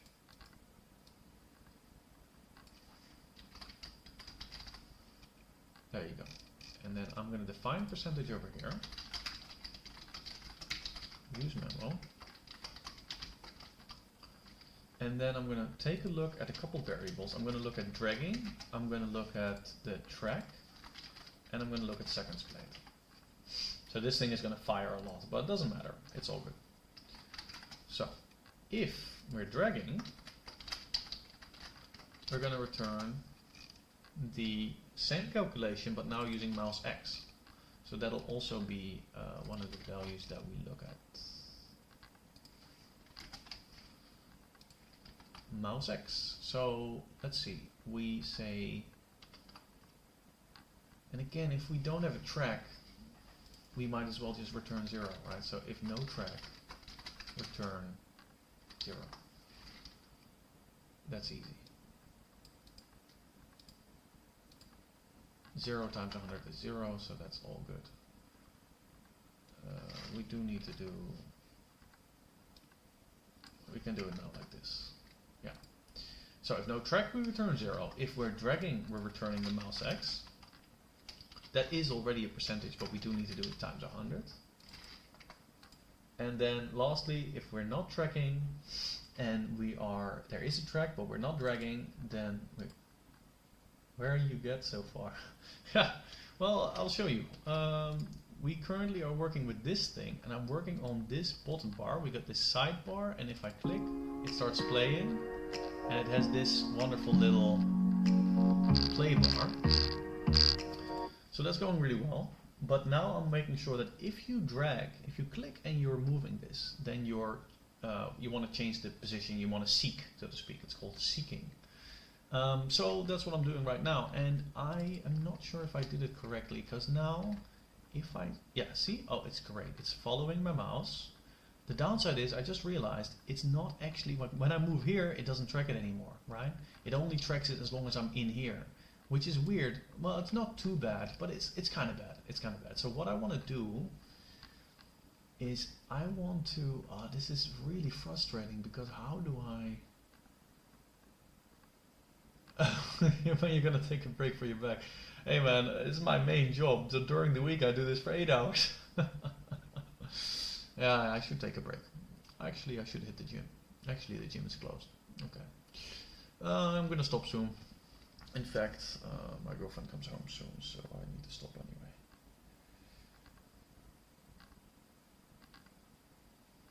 I'm just gonna continue a little bit longer. No worries. I'm gonna finish this code. It's gonna be a very beautiful app. Hopefully a lot to learn for a lot of you. And yeah, we're gonna also add a bunch of features. So once I got the basics going, we can talk about features and keep the stream going. Have a really complicated app that does a lot of stuff with hopefully clean code, or as clean as I can. Okay, so let's see. We got this thing can seek, but I see now it has this weird behavior of no longer following if I'm not exactly over this, which is very user unfriendly. So we want to follow the mouse all the time while you're moving across the whole thing, but that's frustrating because that means I need another mouse move, but I need a different target. Okay, how do I explain this? We need to track the target that we're following, but the target is defined when we click. So when we do the mouse down, we want to, actually no, the target is always the same. The target is this thing. So we're gonna need a different ref. So we already had one ref before, and that was just the audio element. But now I'm gonna call that the audio element. So wherever we had audio element now, I'm gonna change it to this. And because this is a ref, you don't actually need to put it inside this dependency array, because it's kind of independent from React. When you make things a ref, it's a very special way of, they put the value under element current, or the ref.current, right? And you can update this and React won't know.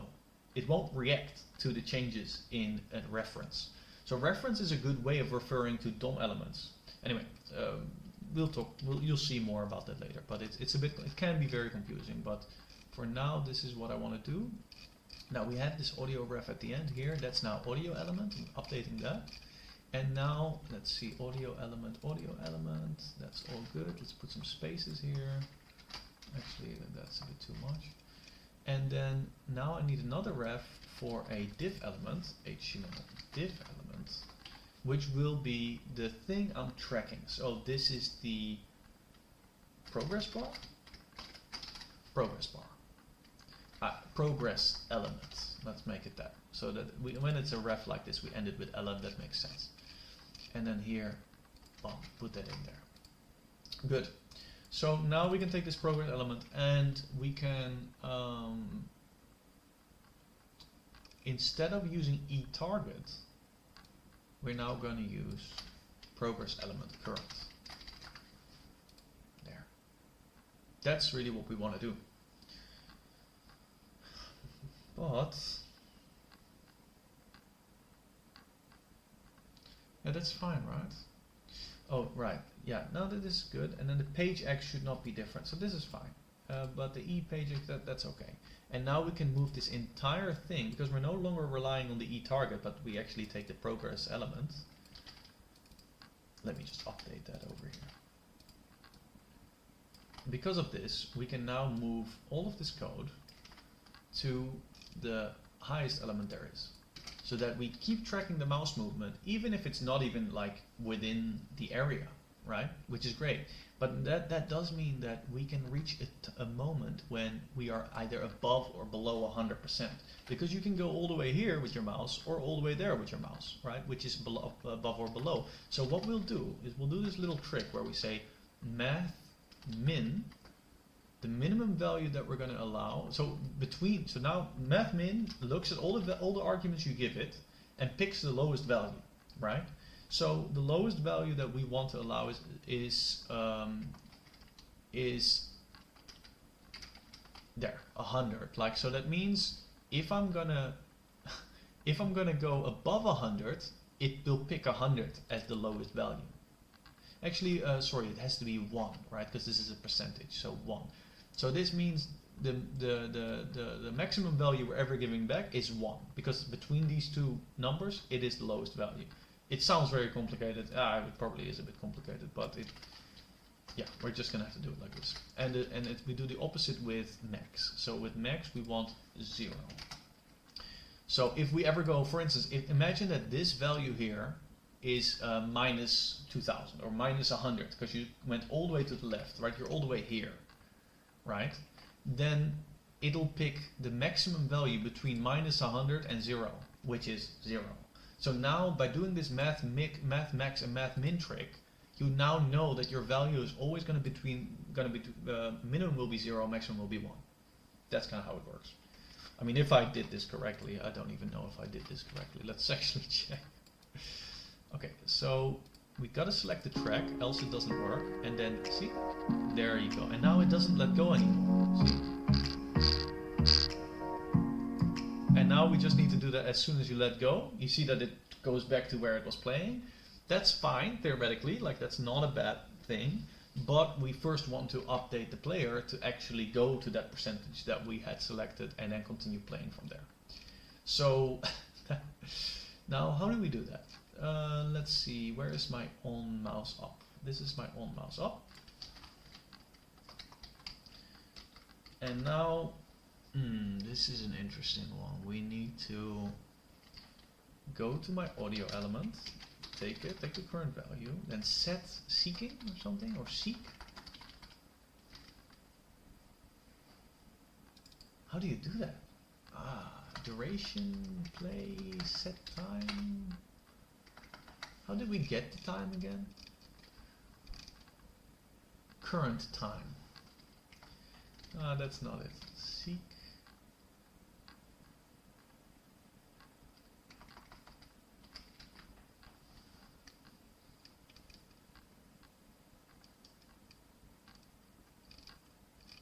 I have no idea how to do this. Set, so audio, MDN, maybe not any, audio element, set current time.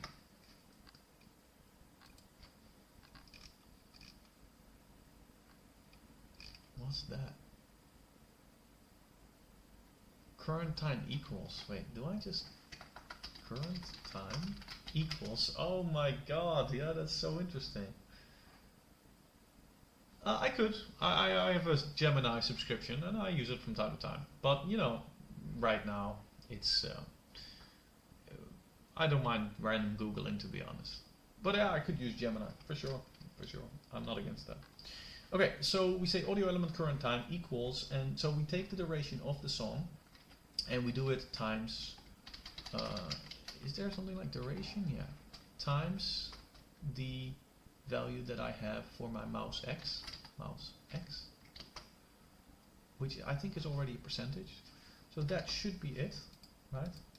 And then at the next time it plays, the one thing I do also want to do, just to make the transition go smooth, is set the playing to, okay, how do I do that again? So I need to go set seconds played like this. I need to get this thing and also put it on that value.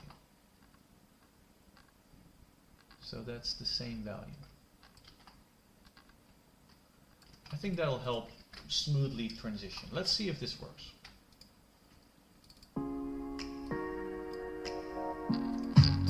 Oh. It doesn't work. I mean, I don't know why, but it just constantly picks.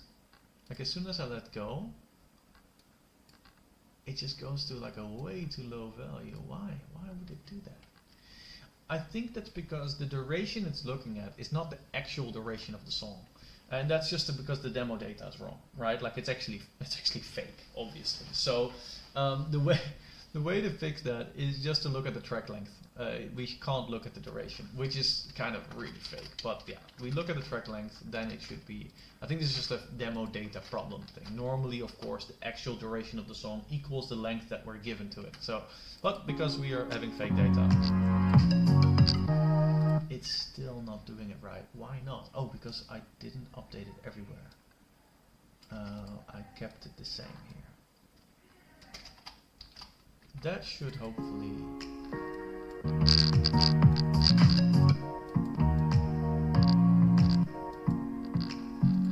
Interesting, okay. That works, but again, my mouse up needs to be on the parent. It really needs to be on the parent. So my mouse down is actually fine. My mouse down works, but my mouse up, I don't mind the mouse down because that needs to be precise. But once you start moving, you need to be allowed to move your mouse away before you let it go, right? And that's why we're going to keep it within here. And actually, what we can also do is on mouse leave, meaning you leave the entire, view. Then we could just reset it and just kind of, undo. Like as if you mouse upped it. We could actually put the same code that we put on mouse up, we can put on mouse leave. That would make sense. So let's call this stop dragging and create that function over here. Actually, maybe on stop dragging. Use callback. Put that function in there. And now we need to just be very careful and add all the things that we rely on in here. It's the track, it's the seconds played, yeah, set dragging and so on. I guess I can put it in set dragging. And mouse X, of course, mouse X. There we go. That's all the stop dragging values. So we put that in there and we put that in here. So that when we leave the element, we also just say, fuck it, you just stop dragging. Fuck off. That's nice. Okay, so and this is an on mouse move. Or actually, let me call it on drag.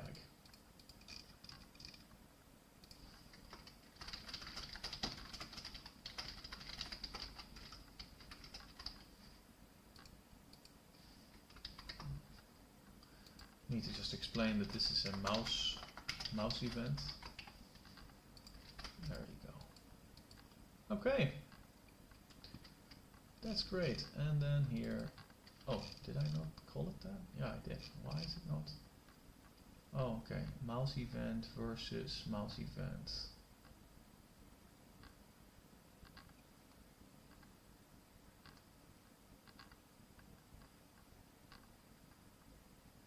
Why is this? Huh.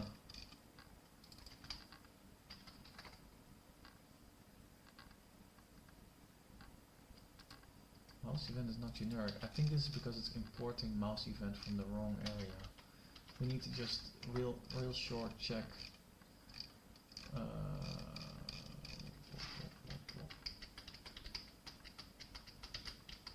Oh wait, let's. I think this is a React thing where it's a synthetic event from React. So mouse event from React. This one.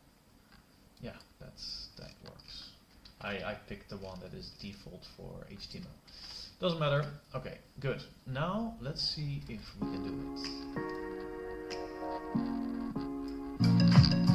It's weird. Oh god. It's very strange. It kind of, the leaf is doing weird things. The leaf is doing very strange things. Set dragging false, which kind of is fine.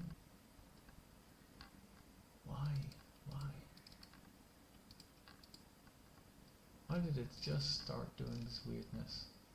Let's lower the volume a bit more and play with this. This works. This is fine. And when I leave, oh right, okay, so of course when I leave it shouldn't execute unless I was already dragging. So if I'm not dragging and I stop dragging while I wasn't dragging, then we don't need to do anything. That's it. It was like acting like I clicked all the time. In fact, it still has a bit of that.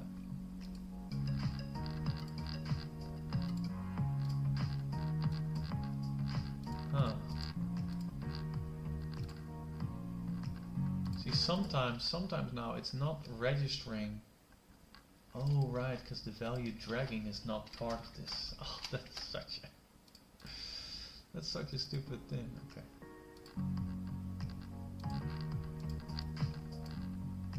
Okay, this seems good now. But why did it give me that error just now?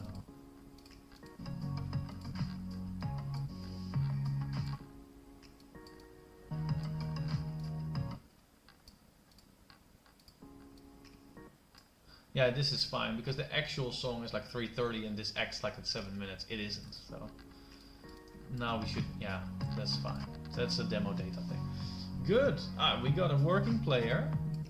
Oh, I think we accidentally lost the coloring if you hover over it, right? Yeah, I think so. And also this play button is kind of bigger. So let's do a little bit of coloring here. When we hover over that.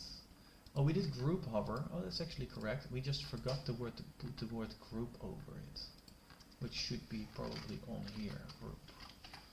Oh, and it's not here anymore. Right? Yeah, that should be it.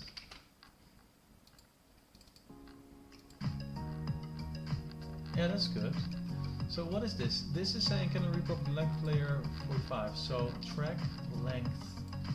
Track didn't exist. So if we have, oh yeah, if we're not dragging or there is no track, then we can return. But why did it even say that we can start dragging if we're not dragging? How can it say set dragging true if there's no track? Ah, that's wrong. So on start drag or on start dragging.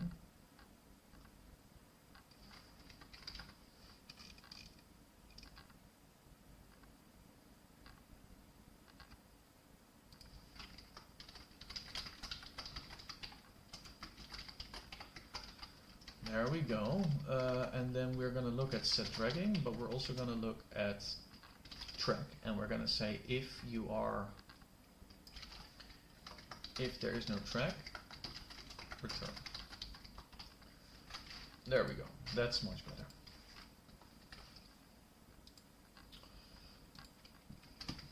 Okay, good, let's see where we are. Interesting, like I guess while I'm dragging, I also want to make the color that way, right? Yeah. Yeah, for sure. Color should remain highlighted while I'm dragging, even if I move it out. It's a bit of a detail, but it's nice. So we'll add that here, using that same trick we did before, TW merge, T merge, add the whole thing here, and then here, are we dragging? Yes, then we're gonna do background, this thing, and else nothing. Cool. So now even if we go out, oh, that's weird. Oh, because I'm not dragging, that's true. I stopped dragging. Oh, but now I am still dragging and it's not saying it. Why not?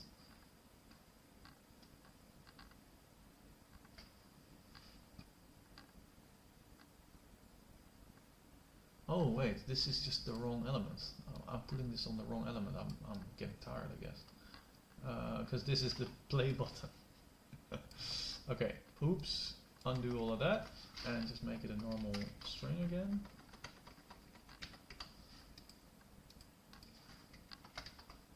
Ignore that and let's go to where we have the other here. Group hover background this, but now we need to add TW merge. There we go. Okay, now if I start something and I see I'm going away from the element, but because I'm still dragging, it keeps highlighting it, which is great. Also, I think this thing is slightly bigger. I made it too small. H3, top 3, and I think that also allows us to do top 0 here. Yeah, it's a massive button now, but that's kind of cool. That's correct.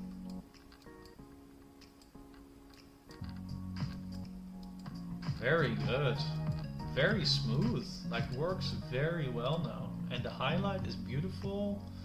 Guys, this is a real music player now. We can select. I mean, theoretically we can put things in queues. I can say at the end of the song we go to the next in the queue, right? That would make the most sense. And then we're also adding buttons like looping and stuff like this. Like, we can do it all exactly like Spotify. And it's all in a native app with Electron controlling the windows. So yeah, we're really slowly getting to the point. It's been a lot of hours now. I'm gonna stop the stream. But yeah, it was my first stream. Just doing a bunch of programming. Today was very interface focused, which I think is a good thing. That's with a lot of Tailwind, but a lot of, you know, what we were doing here with the with a lot of this complicated like event handling and state management, local state, global state, audio element, refs. Yeah, when we started there was just nothing in this entire repo, and now we're here. So that's quite a step forward. I like it. A lot of stuff has been done. I got to clean up so much stuff too, but I'll do it all on stream. I'm not going to work on this outside of the stream. I think this is going to be my stream project, and it's exciting because honestly I usually have so much stuff that I can't do, can't show you because it's for professional work, and so I can't share that with anyone. But now that I started this project and it's going to be kind of cool and have this complicated stuff going on inside of it, I think that's going to be very exciting. That's going to be very fun to work on. Yeah. So, and it works really well. I like it. All the buttons we made so far are working. This drag and drop is working. Highlights are working. Countdowns. There is quite a good amount of data in here. Crack your back. Hugo, you're really concerned about my back. I like that, man. Thanks. I'm gonna do some stretches behind me on the mat. But no, it was a joy. It was a joy to do the first stream, and I look forward to coming back. I don't know when my next stream will be. Maybe tomorrow. Maybe probably not throughout the week. Maybe not as long. I don't know. Usually when I start programming, I kind of get lost into it and I keep going. But okay. So yeah, thanks everyone for watching, and I'm gonna try to also post the entire video on my YouTube and just keep it available for anyone who wants to watch it. I'll eventually, once I put this in a Git repo, I'll well, actually maybe I should do that now. That would be useful. although I will have to, well, I'll do it off stream. I'll just add it to a Git repo, my personal repo, and then put the link in the show notes so that you can click on it in the description if you want to get the code. Why are you saving the file to TSX and GTX? What do you mean? Why you're saving file and not GTX? Oh, because TSX is TypeScript, which is not the same as JavaScript, right? So I can give types like this. JSX is JavaScript, version, I believe. But I mean, for sure, TS and TSX are both the extensions you use for TypeScript apps, and that's what I use. So TypeScript is the future, man. Yeah. What can I say? Better than JavaScript.